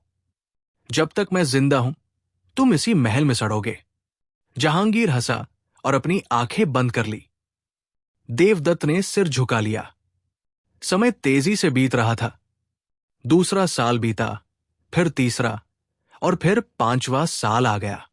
इन 5 सालों ने देवदत्त का पूरा रूप बदल दिया था। उसके बाल लंबे होकर कंधों तक आ गए थे। उसकी दाढ़ी बढ़ गई थी और उलझ गई थी। उसके शरीर पर अब सिर्फ फटे हुए कपड़े थे। उसकी आंखों की वो चमक, वो महत्वाकांक्षा पूरी तरह से बुझ चुकी थी। अब वो एक जिंदा लाश की तरह काम करता था। उसके चेहरे पर हमेशा एक गहरी उदासी छाई रहती थी। उसने मान लिया था कि उसकी जिंदगी यही खत्म होगी। वो कभी अपने गांव की मिट्टी नहीं देख पाएगा, कभी अपने माता पिता के पैर नहीं छू पाएगा। एक गहरी निराशा ने उसके दिल में घर कर लिया था। लेकिन जीने की इच्छा एक अजीब चीज होती है, वो खत्म होने का नाम नहीं लेती। देवदत्त सांस ले रहा था, बस इसलिए क्योंकि उसे सांस लेनी थी। लेकिन कुछ महीनों से देवदत्त ने जिन्न जहांगीर के व्यवहार में एक अजीब सा बदलाव देखा था। जहांगीर अब पहले से ज्यादा परेशान दिखने लगा था। वो बेवजह गुस्सा करता, महल की चीजों को तोड़ देता और कई बार रात के अंधेरे में अपने आप से बातें करता हुआ पाया जाता। वो अपनी विशाल तलवार को घंटों तक धार लगाता रहता। देवदत्त छिपकर ये सब देखता और सोचता कि आखिर इस सर्वशक्तिमान जिन्न को किस बात का डर सता रहा है। एक दिन जहांगीर ने देवदत्त को अपने पास बुलाया। उसका चेहरा गंभीर था और उसकी आंखों की लाल चमक और भी ज्यादा तेज हो गई थी। हमारी दुनिया में एक बहुत बड़ी लड़ाई होने वाली है, जहांगीर ने भारी आवाज में कहा। लड़ाई? किससे? देवदत्त ने घबराकर पूछा। राक्षसों ने हमारी दुनिया पर हमला कर दिया है, जहांगीर ने अपने दांत पीसते हुए कहा। वे पाताल की गहराइयों से निकल आए हैं और वे हमारी दुनिया पर कब्जा करना चाहते हैं। वे बहुत खतरनाक है, हमसे भी ज्यादा क्रूर। देवदत्त ये सुनकर अंदर तक कांप गया। अगर जिन्न इतने खौफनाक है तो वे राक्षस कैसे होंगे जो जिन्नों को भी डरा रहे हैं? अगले कई दिनों तक जहांगीर युद्ध की तैयारियों में लगा रहा। उसने महल के तहखाने से पुराने धूल भरे जादुई हथियार निकाले, चमकती हुई तलवारें, भाले जिनसे नीली चिंगारियां निकलती थी और एक भारी काला कवच। वो कई दिनों तक गायब रहता, शायद जिन्नों की सभाओं में हिस्सा लेने जाता था। पूरा महल एक अजीब से तनाव से भर गया था। देवदत्त सोच रहा था कि अगर जिन्न मर गया तो शायद वो आजाद हो जाएगा। लेकिन उसे ये भी डर था कि अगर राक्षस यहां आ गए तो उसका क्या होगा। एक सुबह जहांगीर अपने पूरे कवच में सजा हुआ देवदत्त के सामने आकर खड़ा हो गया। उसके हाथ में वो विशाल जादुई तलवार थी। मुझे आज रात युद्ध में जाना है, जहांगीर ने कठोर स्वर में घोषणा की। और तुम मेरे साथ चलोगे? मैं? क्यों?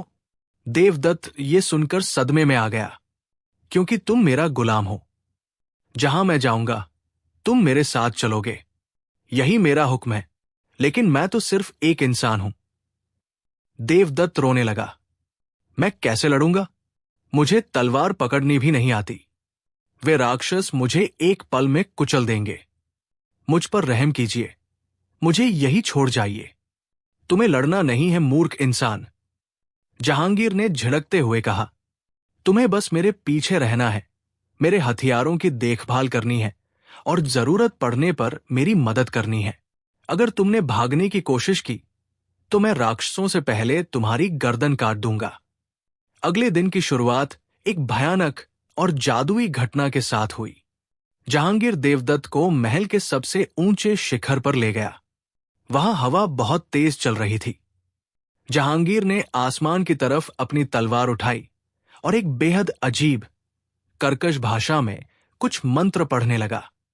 अचानक आसमान के बीचों बीच एक दरार सी पड़ने लगी। वह दरार धीरे धीरे चौड़ी हुई और उसमें से एक चकाचौंध करने वाली लाल और बैंगनी रोशनी फूटने लगी। वो एक जादुई द्वार था, एक पोर्टल जो दो दुनियाओं को जोड़ता था। हवा का दबाव इतना तेज हो गया कि देवदत्त को खड़े रहने के लिए एक पत्थर को पकड़ना पड़ा। चलो मेरे पीछे, जहांगीर ने चिल्लाकर कहा और उस चमकती हुई दरार में कूद गया। देवदत्त के पास कोई विकल्प नहीं था। उसने अपनी आंखें बंद की और उस जादुई द्वार के अंदर छलांग लगा दी।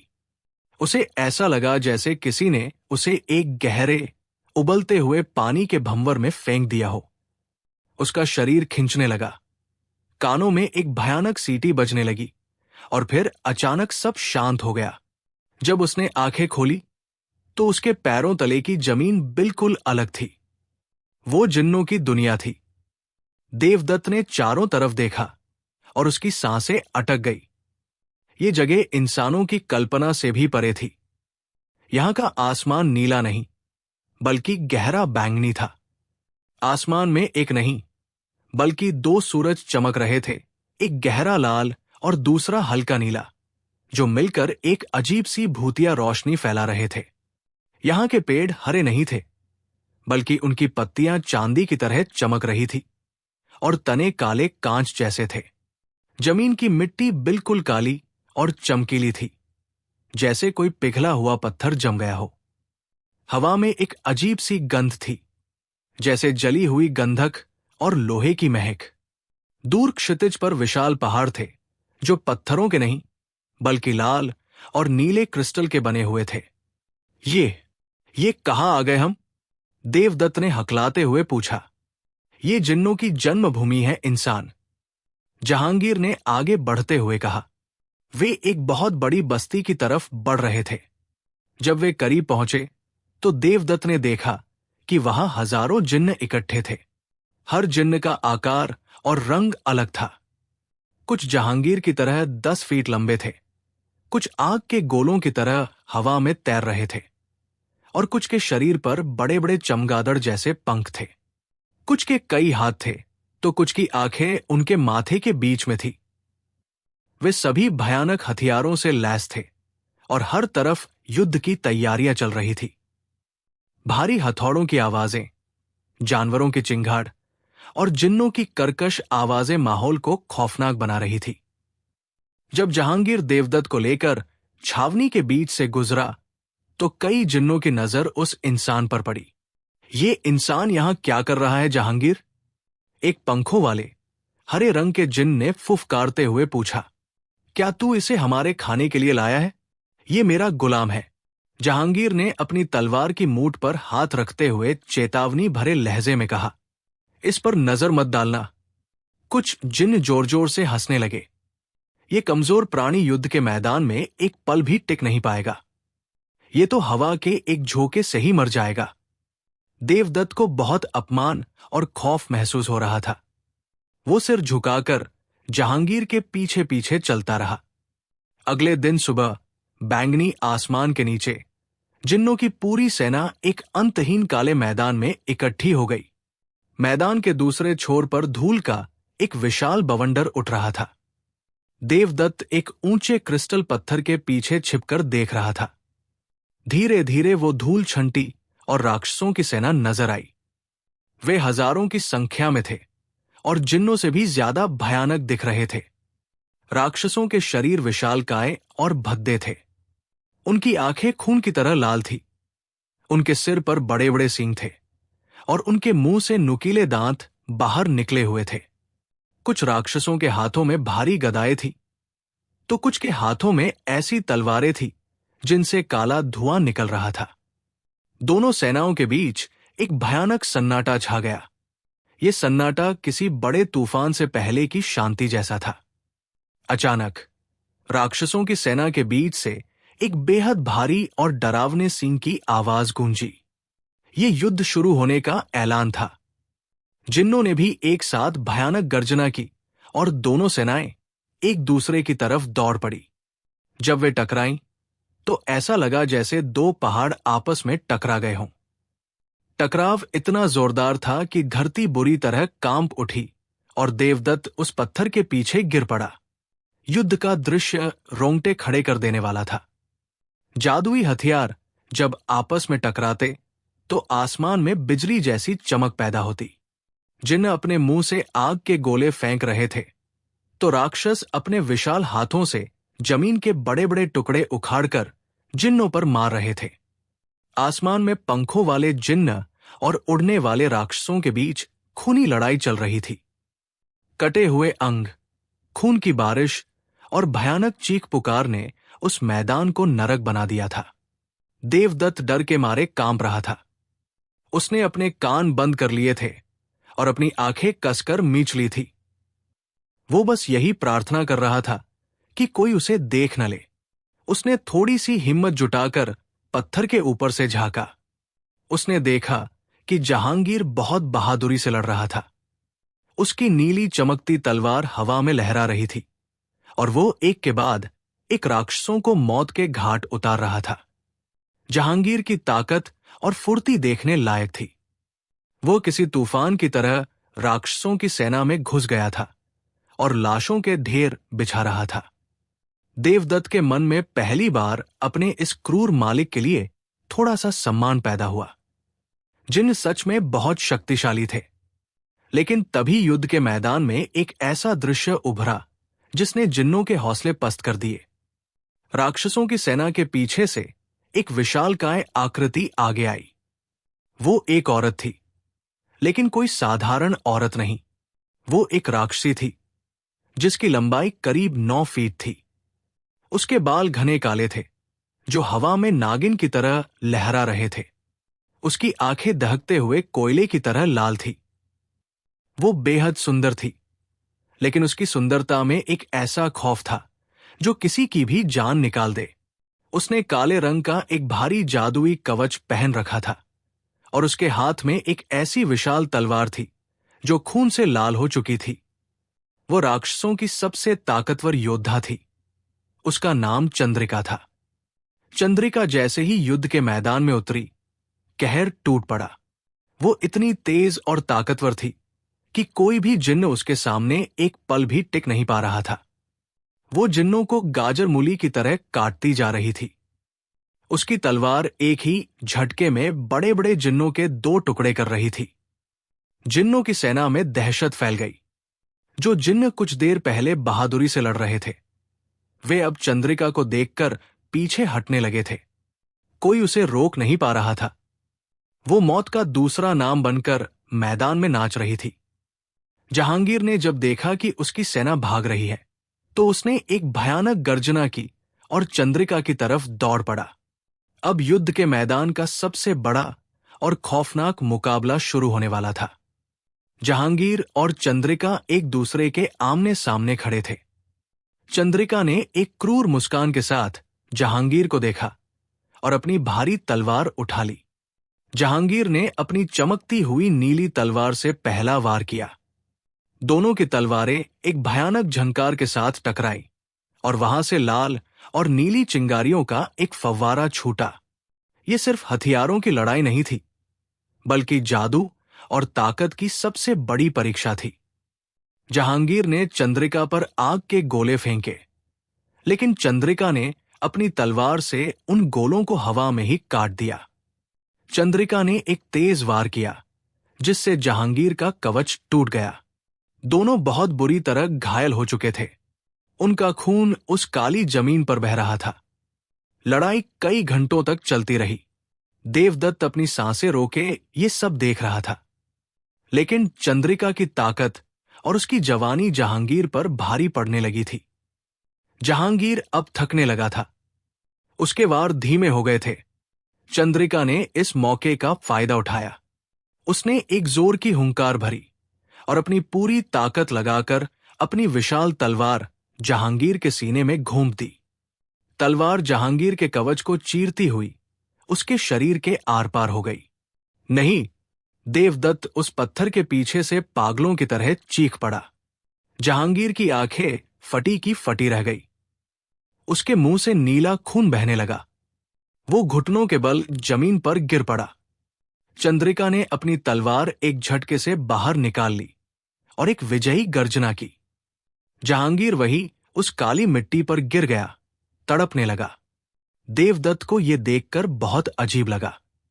यह वही जिन्न था जिसने उसे 5 साल तक अपना गुलाम बनाकर रखा था, जिसने उसे इतनी यातनाएं दी थी। लेकिन फिर भी देवदत्त उसके पास भागता हुआ गया। वो युद्ध के मैदान की परवाह किए बिना जहांगीर के पास पहुंचा और उसके विशाल सिर को अपनी गोद में रख लिया। नहीं, मत मरिए। देवदत्त के गालों पर आंसू बह रहे थे। उसे खुद समझ नहीं आ रहा था कि वो क्यों रो रहा है। शायद इतने सालों में ये जिन्न ही उसकी एकमात्र दुनिया बन गया था। जहांगीर ने बड़ी मुश्किल से अपनी आंखें खोली। उसकी आवाज अब बहुत कमजोर हो चुकी थी। इंसान, तुम अब आजाद हो। जहांगीर ने हांफते हुए कहा, मेरे मरने से मेरा वो जादुई बंधन टूट गया है। अब तुम मेरे गुलाम नहीं हो। भाग जाओ, यहां से भाग जाओ इंसान। और ये कहते हुए जहांगीर ने अपनी आखिरी सांस ली। उसकी लाल आंखें हमेशा के लिए बुझ गई और उसका शरीर धीरे धीरे काले धुएं में बदलने लगा। देवदत्त वही बैठा रोता रहा। जहांगीर की मौत के साथ ही युद्ध का अंत हो गया। अपने सबसे बड़े योद्धा को मरते देख जिन्नों ने हथियार डाल दिए। ज्यादातर जिन्न मारे गए और जो बचे वे मैदान छोड़कर भाग गए। राक्षसों ने एक बहुत बड़ी जीत हासिल की थी। वे खुशी से चीख रहे थे और अपनी तलवारें हवा में लहरा रहे थे। चंद्रिका अब राक्षसों की रानी बन चुकी थी। तभी कुछ राक्षसों की नजर देवदत्त पर पड़ी, जो जहांगीर के धुएं के पास बैठा रो रहा था। ये इंसान यहां क्या कर रहा है? एक भद्दे और सींग वाले राक्षस ने देवदत्त को बालों से पकड़कर हवा में उठाते हुए कहा, इसे देखो, ये तो बहुत नरम है। आज रात इसे ही भून कर खाएंगे। मुझे छोड़ दो। देवदत्त चीखने लगा। वो बुरी तरह डरा हुआ था। उसे लग रहा था कि उसकी मौत अब तय है। राक्षस उसे घसीटते हुए चंद्रिका के सामने ले गए। युद्ध के मैदान के बीचों बीच पत्थरों और मरे हुए जिन्नों के हथियारों को जोड़कर एक ऊंचा सिंहासन बनाया गया था। चंद्रिका उस सिंहासन पर बैठी थी। उसकी बगल में खून से सनी वो विशाल तलवार रखी थी। वो हाँप रही थी और उसके शरीर से भी खून बह रहा था, लेकिन उसके चेहरे पर जीत का गुरूर था। उसने अपनी लाल आंखों से उस छोटे से इंसान को ऊपर से नीचे तक देखा। ये इंसान कैसे यहां आया? चंद्रिका की आवाज किसी भारी हथौड़े जैसी गूंजदार थी। ये उस मरे हुए जिन्न जहांगीर का गुलाम था रानी। राक्षस ने देवदत्त को जमीन पर पटकते हुए कहा, हम इसे खाने वाले हैं। चंद्रिका ने कुछ देर तक देवदत्त को घूरा। देवदत्त दर्द से कराह रहा था और उसके हाथ पैर कांप रहे थे। इसे मार डालो, चंद्रिका ने बिना किसी भाव के आदेश दिया। इसका यहां कोई काम नहीं है। नहीं, प्लीज, मुझ पर दया कीजिए। देवदत्त ने घुटनों के बल बैठकर हाथ जोड़ लिए। मैंने कुछ नहीं किया है। मैंने किसी को नहीं मारा। मैं तो सिर्फ एक बेबस गुलाम था जिसे जबरदस्ती यहां लाया गया था। मुझे अपने घर जाना है। मेरी बूढ़ी मां मेरा इंतजार कर रही है। प्लीज मुझे मत मारिए। देवदत्त की रोती हुई आवाज सुनकर चंद्रिका अचानक रुक गई। उसने अपना हाथ उठाकर राक्षसों को रुकने का इशारा किया। उसने आज तक किसी को रहम की भीख मांगते हुए इस तरह नहीं देखा था। राक्षसों की दुनिया में दया नाम की कोई चीज नहीं होती थी, लेकिन इस इंसान के आंसू, उसका वह डरा हुआ चेहरा और उसकी वो बेबसी देखकर चंद्रिका के भीतर कुछ अजीब सा हुआ।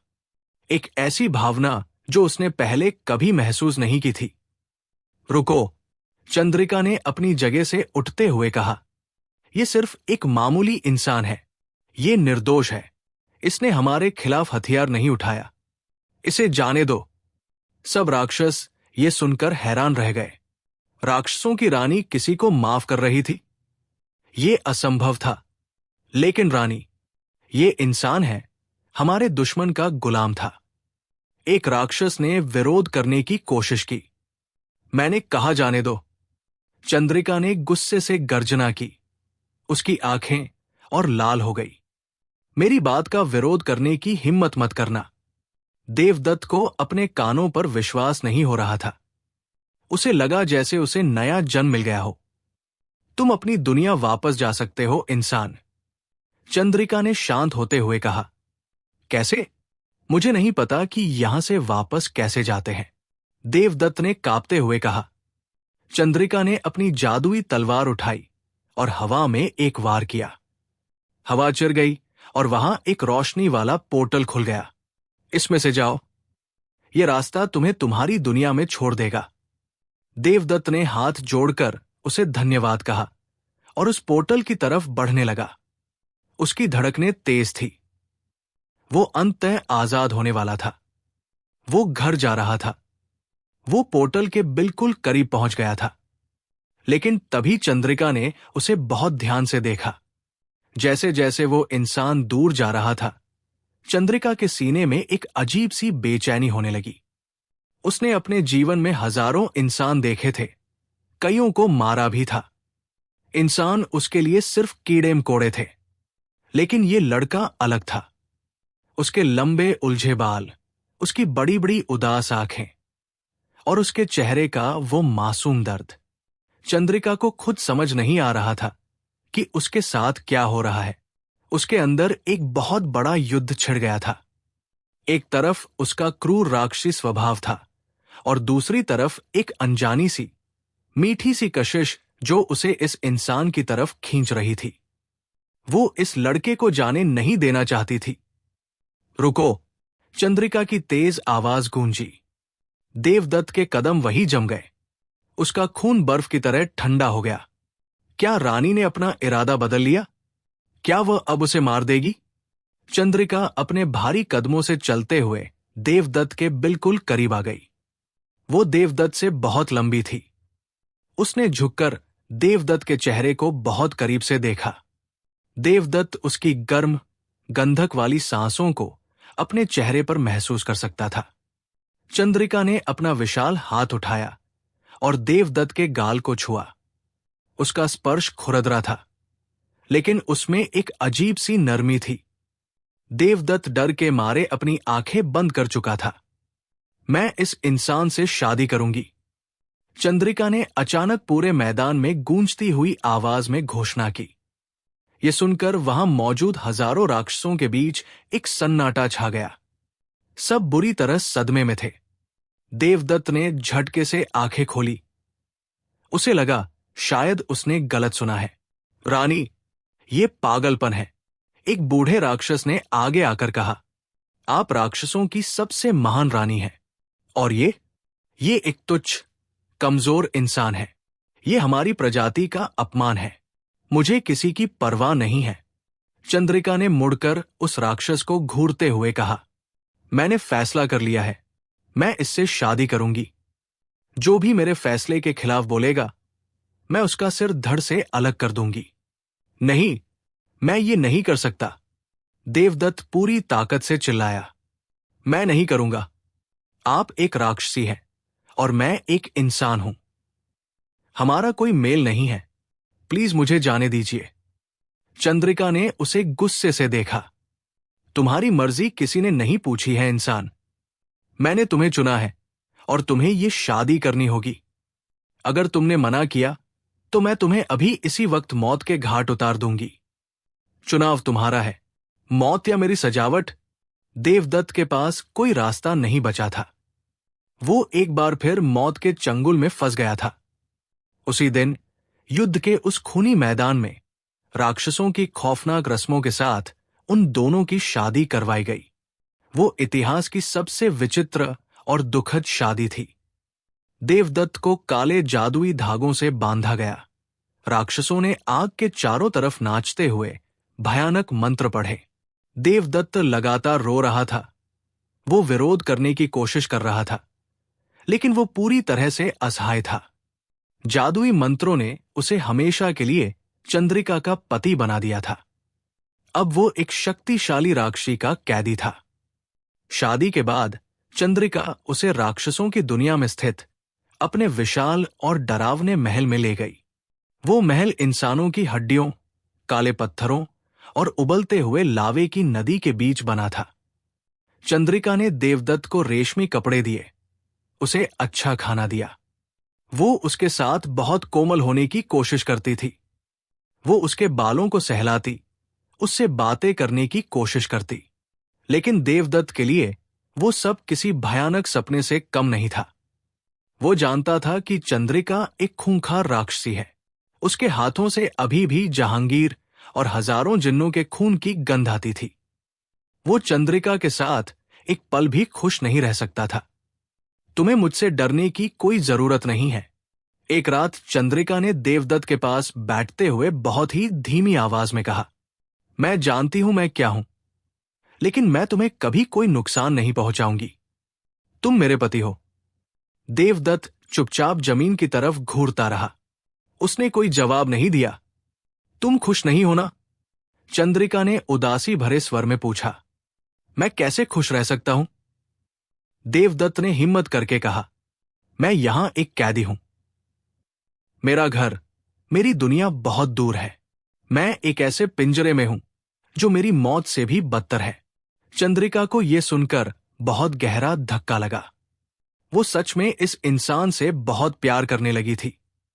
उसका राक्षसी दिल, जो कभी किसी के लिए नहीं धड़का था, अब इस कमजोर इंसान के लिए धड़कता था। लेकिन वो ये भी देख रही थी कि देवदत्त उससे कितनी नफरत करता है। देवदत्त का दुख उसे भी अंदर ही अंदर खा रहा था। लेकिन वो राक्षसों की रानी थी। वो किसी के सामने अपनी कमजोरी नहीं दिखा सकती थी। वो चुपचाप वहां से उठकर चली गई। कुछ दिन और बीत गए। देवदत्त की हालत खराब होती जा रही थी। उसने खाना पीना छोड़ दिया था। एक दिन उसने चंद्रिका के सामने हाथ जोड़ दिए। मुझे जाने दो। देवदत्त फूट फूट कर रोने लगा। प्लीज मुझे जाने दो। मेरे बूढ़े मां बाप मेरा इंतजार कर रहे होंगे। वे मुझे मरा हुआ समझ रहे होंगे। मुझे बस एक बार उनसे मिलने दो। मैं तुम्हारी सारी जिंदगी गुलामी करूंगा। बस एक बार मुझे मेरे घर जाने दो। चंद्रिका बहुत देर तक सोचती रही। वो देवदत्त को रोते हुए नहीं देख सकती थी।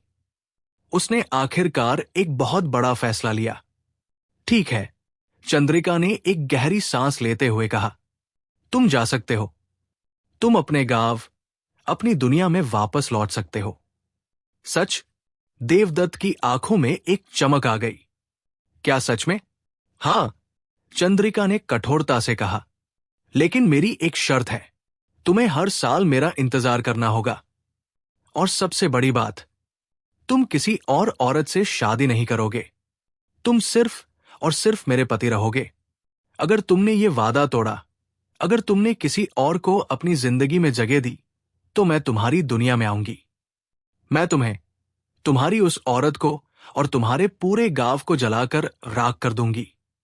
याद रखना, मेरी नजर हमेशा तुम पर रहेगी। मैं वादा करता हूं, मैं कभी किसी से शादी नहीं करूंगा।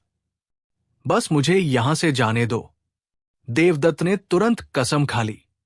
और सुनो, चंद्रिका उठी और अपने कमरे से एक बहुत विशाल, भारी लोहे और सोने का संदूक लेकर आई। उसने वो संदूक देवदत्त के सामने खोल दिया। देवदत्त की आंखें चौंधिया गई। उस संदूक में इतना सोना, इतने बड़े बड़े हीरे और कीमती जवाहरात भरे हुए थे कि दुनिया का कोई भी राजा उसे देखकर जल जाए। ये अपने साथ ले जाओ। चंद्रिका ने कहा, ये तुम्हारे और तुम्हारे मां बाप के लिए है। अब तुम कभी गरीब नहीं रहोगे। और मैं हर साल इसी दिन तुम्हारे पास आऊंगी और तुम्हारे लिए और धन लाऊंगी। तुम्हें मेरी कीमत चुकानी होगी। देवदत्त इतना सारा धन देखकर सदमे में था। जिस धन के लिए वो घर से भागा था, जिस धन के लिए उसने अपनी पूरी जिंदगी बर्बाद कर दी थी, वो आज उसके पैरों में पड़ा था। लेकिन उस धन की कीमत उसकी आजादी थी। चंद्रिका ने अपनी जादुई तलवार से हवा को चीरा और वो पोर्टल फिर से खुल गया। देवदत्त ने वो भारी संदूक उठाया और चंद्रिका को एक आखिरी बार देखकर उस पोर्टल में घुस गया। एक तेज सफेद रोशनी चमकी और अगले ही पल देवदत्त ने खुद को एक बहुत ही जानी पहचानी जगह पर पाया। हवा में मिट्टी और पेड़ों की सोंधी महक थी। चिड़ियों के चहचहाने की आवाजें आ रही थी। आसमान नीला था और सूरज चमक रहा था। देवदत्त एक जंगल में खड़ा था। उसने चारों तरफ देखा और वह जोर जोर से रोने लगा। वो अपनी दुनिया में, भारत में वापस आ गया था। उसने मिट्टी उठाई और उसे चूम लिया। वो आजाद था। लेकिन फिर उसे चंद्रिका का वो वादा याद आया। वो आजाद होकर भी एक अदृश्य जंजीर में बंधा था। देवदत्त ने संदूक को अपने कंधे पर रखा और अपने गांव की तरफ चलने लगा। रास्ते में वह सोच रहा था कि आखिर कितना समय बीत गया होगा। जिन्न जहांगीर के साथ उसने करीब 5-6 साल बिताए थे, फिर राक्षसों की दुनिया में कुछ दिन। लेकिन उसे पता था कि जादुई दुनियाओं और इंसानों की दुनिया के समय में बहुत अंतर होता है। शायद यहां 7 या 8 साल बीत चुके होंगे। जब वो गांव की सीमा में दाखिल हुआ तो लोग उसे अजीब नजरों से देखने लगे। देवदत्त के बाल बहुत लंबे थे, बड़ी बड़ी दाढ़ी थी। उसने अजीब से कपड़े पहने थे और उसके कंधे पर एक बहुत भारी संदूक था। ये कौन है? लोग आपस में कानाफूसी कर रहे थे। इसके पास इतना धन कहां से आया? क्या ये कोई बहरूपिया है? देवदत्त ने किसी की बात पर ध्यान नहीं दिया। उसकी आंखें सिर्फ अपने उस टूटे हुए मिट्टी के घर को ढूंढ रही थी। गांव के उसी पुराने किनारे पर वो घर अभी भी वही था, लेकिन अब वो और भी ज्यादा जर्जर हो चुका था। छत की फूस उड़ चुकी थी और दीवारें बारिश से बह गई थी। देवदत्त का दिल जोर से धड़कने लगा। उसने कांपते हुए हाथों से वो पुराना, सड़ा हुआ लकड़ी का दरवाजा खटखटाया। कुछ देर बाद दरवाजा खुला। सामने एक बहुत ही बूढ़ी, कमजोर और झुकी हुई औरत खड़ी थी। उसकी आंखों की रोशनी कम हो चुकी थी और उसके चेहरे पर अनगिनत झुर्रियां थी। वो देवदत्त की मां थी। कौन है बेटा? मां ने अपनी कमजोर आंखों से देवदत्त को देखने की कोशिश करते हुए पूछा। वो देवदत्त को बिल्कुल नहीं पहचान पाई। देवदत्त की आंखों से आंसुओं की धारा बह निकली। मां, मैं हूं, आपका बेटा देवदत्त। मां के हाथ से लाठी छूटकर गिर गई। वो पूरी तरह सुन्न रह गई। उसने अपने कांपते हुए हाथ आगे बढ़ाए और देवदत्त के चेहरे को, उसकी दाढ़ी को छुआ। देवदत्त, मेरा बच्चा, तू लौट आया? मां जोर जोर से चीखने और रोने लगी। उसने देवदत्त को अपने कमजोर सीने से लगा लिया। उसकी चीख सुनकर अंदर से पंडित विश्वनाथ भी खांसते हुए बाहर आए। वे भी बहुत बूढ़े और कमजोर हो चुके थे। जब उन्होंने अपने बेटे को देखा तो वे भी अपने आंसू नहीं रोक पाए। तीनों बहुत देर तक दरवाजे पर खड़े होकर गले मिलते रहे और रोते रहे। वो एक ऐसा मिलन था जिसमें सालों का दर्द, इंतजार और खुशी एक साथ बह रही थी। जब वे लोग घर के अंदर गए तो देवदत्त ने उन्हें अपने सफर की पूरी कहानी सुनाई। उसने कुछ भी नहीं छुपाया। उसने बताया कि कैसे वो अब्दुल रहमान के साथ बगदाद गया, कैसे उसे खलीफा की दासी गुलनार से प्यार हुआ, खलीफा का वो क्रूर फैसला, गुलनार की भयानक मौत, उसका जमीन में दफनाया जाना। उसने जिन्न जहांगीर की गुलामी, उस सुनसान महल के 5 साल, जिन्नों और राक्षसों का वो महायुद्ध और जहांगीर की मौत के बारे में बताया। और अंत में उसने चंद्रिका के बारे में बताया। उसने बताया कि कैसे एक शक्तिशाली राक्षसी ने उससे जबरदस्ती शादी कर ली और उसे ये शर्त देकर भेजा है कि वो कभी किसी और का नहीं हो सकता। माता पिता ये सब सुनकर पूरी तरह सन्न रह गए थे। उन्हें विश्वास नहीं हो रहा था कि उनके बेटे ने इतने सालों में क्या क्या भयानक चीजें झेली है।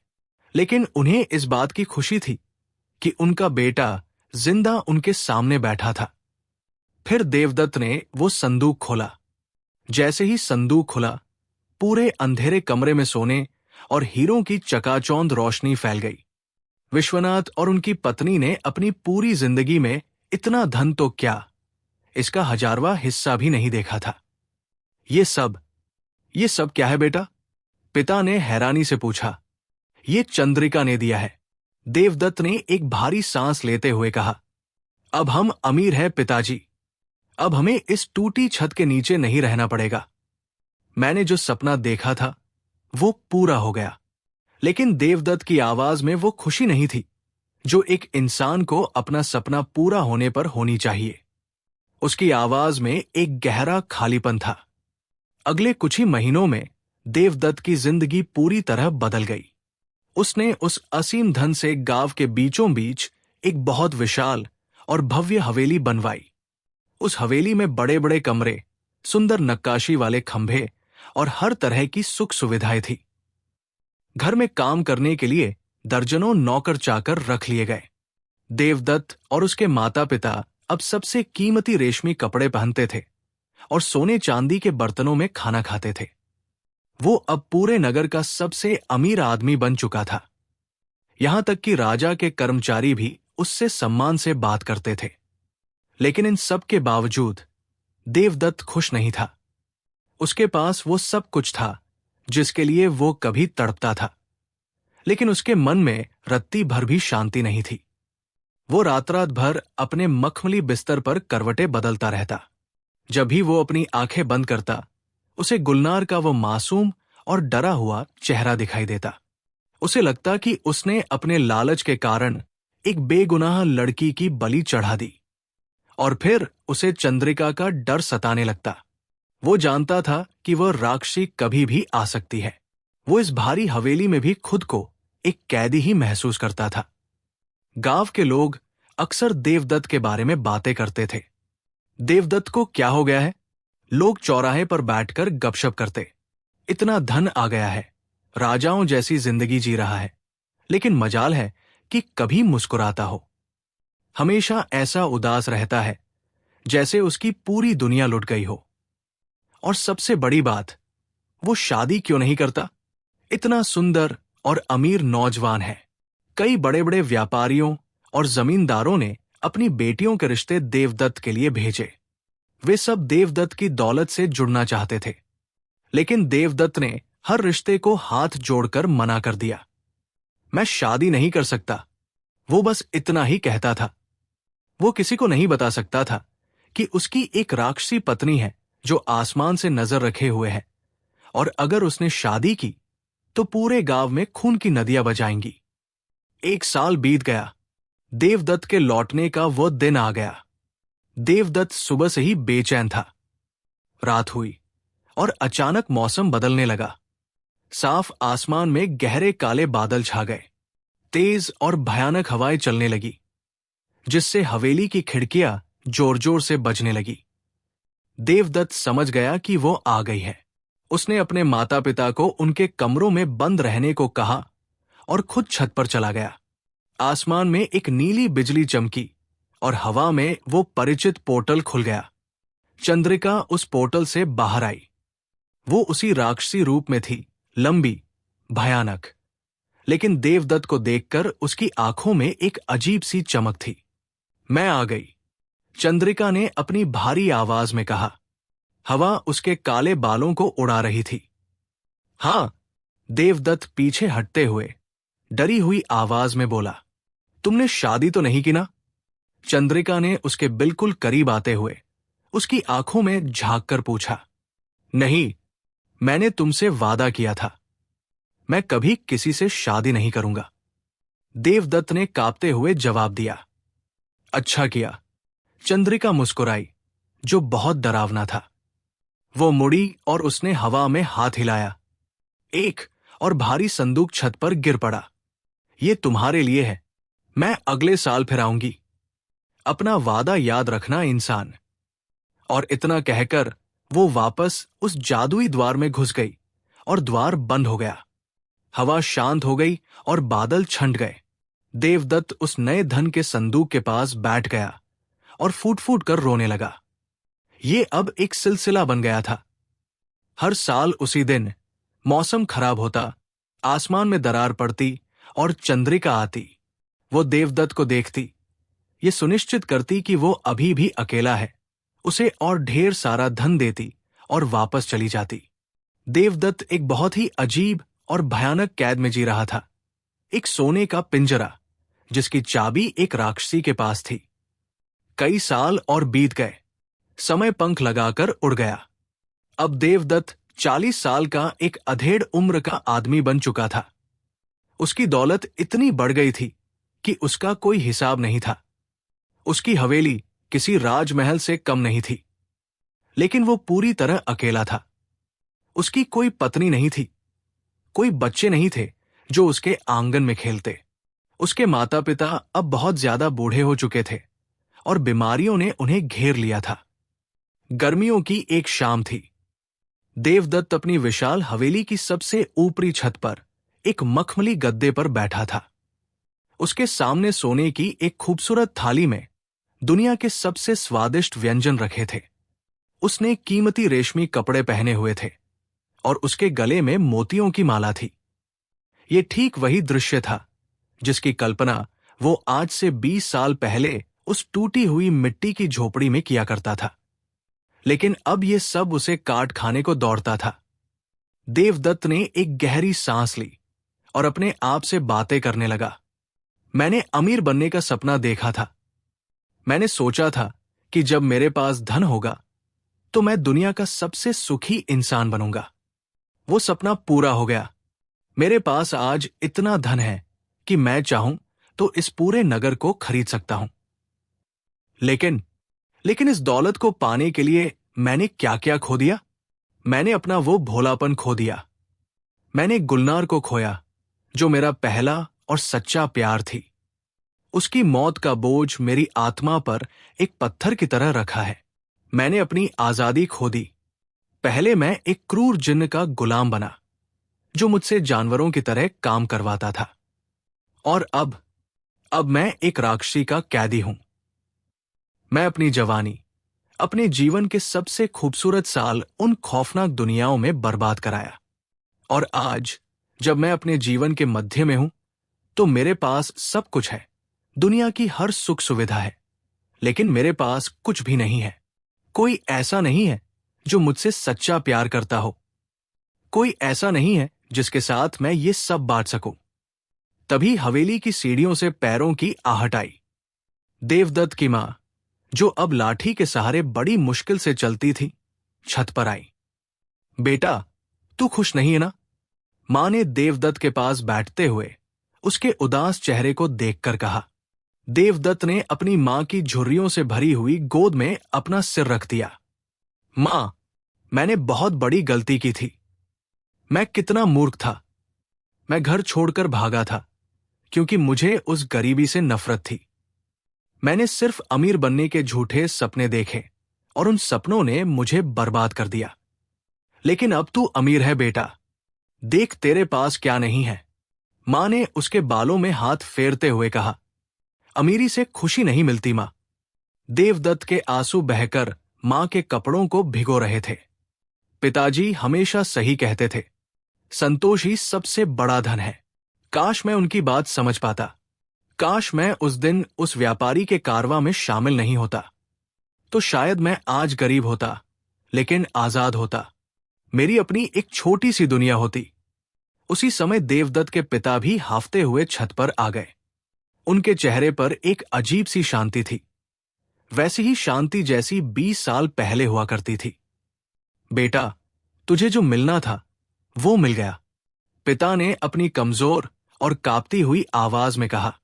इंसान अपनी किस्मत से भागकर कहीं नहीं जा सकता। तूने धन के लिए जो रास्ता चुना वो कांटों से भरा था। अब तू समझ गया होगा कि जीवन का असली अर्थ क्या है। हाँ पिताजी। देवदत्त ने उठकर अपने पिता के पैर पकड़ लिए। मैं समझ गया हूं। काश मैं ये बात पहले समझ गया होता, तो आज मेरी जिंदगी कुछ और होती। पिता ने अपने कमजोर हाथ देवदत्त के सिर पर रख दिए और उसे आशीर्वाद दिया। रात काफी गहरी हो चुकी थी। माता पिता वापस अपने कमरे में सोने चले गए थे। देवदत्त अभी भी अकेला छत पर बैठा था। उसने आसमान की तरफ देखा। अनगिनत तारे चमक रहे थे। वो सोचने लगा कि गुलनार की आत्मा कहाँ होगी? क्या वो जहां भी है, सुखी है? क्या उसने मुझे मेरी उस भूल के लिए माफ कर दिया होगा? और फिर उसका ख्याल चंद्रिका की तरफ गया। वो राक्षसी, जिसने उसे दौलत तो दी, लेकिन जिंदगी भर का खौफ भी दिया। क्या चंद्रिका खुश थी? क्या एक राक्षसी को भी इस बात का दुख होता है कि उसका पति उससे प्यार नहीं करता? क्या उसे भी अकेलापन महसूस होता है? रात की ठंडी हवा चलने लगी थी। देवदत्त के सामने रखी सोने की थाली में खाना पूरी तरह से ठंडा हो चुका था, लेकिन उसने एक निवाला तक नहीं छुआ था। दूर गांव के किसी किनारे से कुत्तों के भौंकने की आवाज आ रही थी, जो रात के सन्नाटे को और भी ज्यादा खौफनाक बना रही थी। और तभी अचानक आसमान का रंग बदलने लगा। चांदनी गायब हो गई और गहरे काले बादल आसमान पर छाने लगे। ठंडी हवा अचानक एक तेज तूफान में बदल गई। देवदत्त की सांसें रुक गई। उसके दिल की धड़कनें तेज हो गई। वो फिर आ रही है, देवदत्त ने बुदबुदाते हुए कहा, और आसमान में उस चमकती हुई दरार का इंतजार करने लगा। और इस तरह देवदत्त की कहानी अधूरी रह गई। वो अमीर था, बहुत अमीर, लेकिन उसके पास खुशी नहीं थी।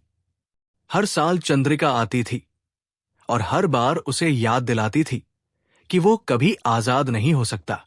उसने जो धन पाया था, वो उसका सबसे बड़ा श्राप बन गया था।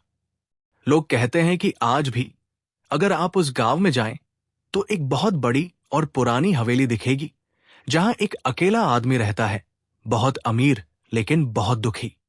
और हर साल एक खास रात को उस गांव में काले बादल छा जाते हैं, तेज और डरावनी हवा चलती है, और कुछ देर के लिए आसमान में एक अजीब सी रोशनी दिखती है। लोग डरे हुए स्वर में कहते हैं कि वो राक्षसी है, जो पाताल से अपने इंसान पति से मिलने आती है। लेकिन कोई नहीं जानता सच क्या है। देवदत्त कब तक उस कैद में जिया, और चंद्रिका का वो अजीबोगरीब प्यार कब तक चला, ये रहस्य उसी हवेली की दीवारों में दफन है।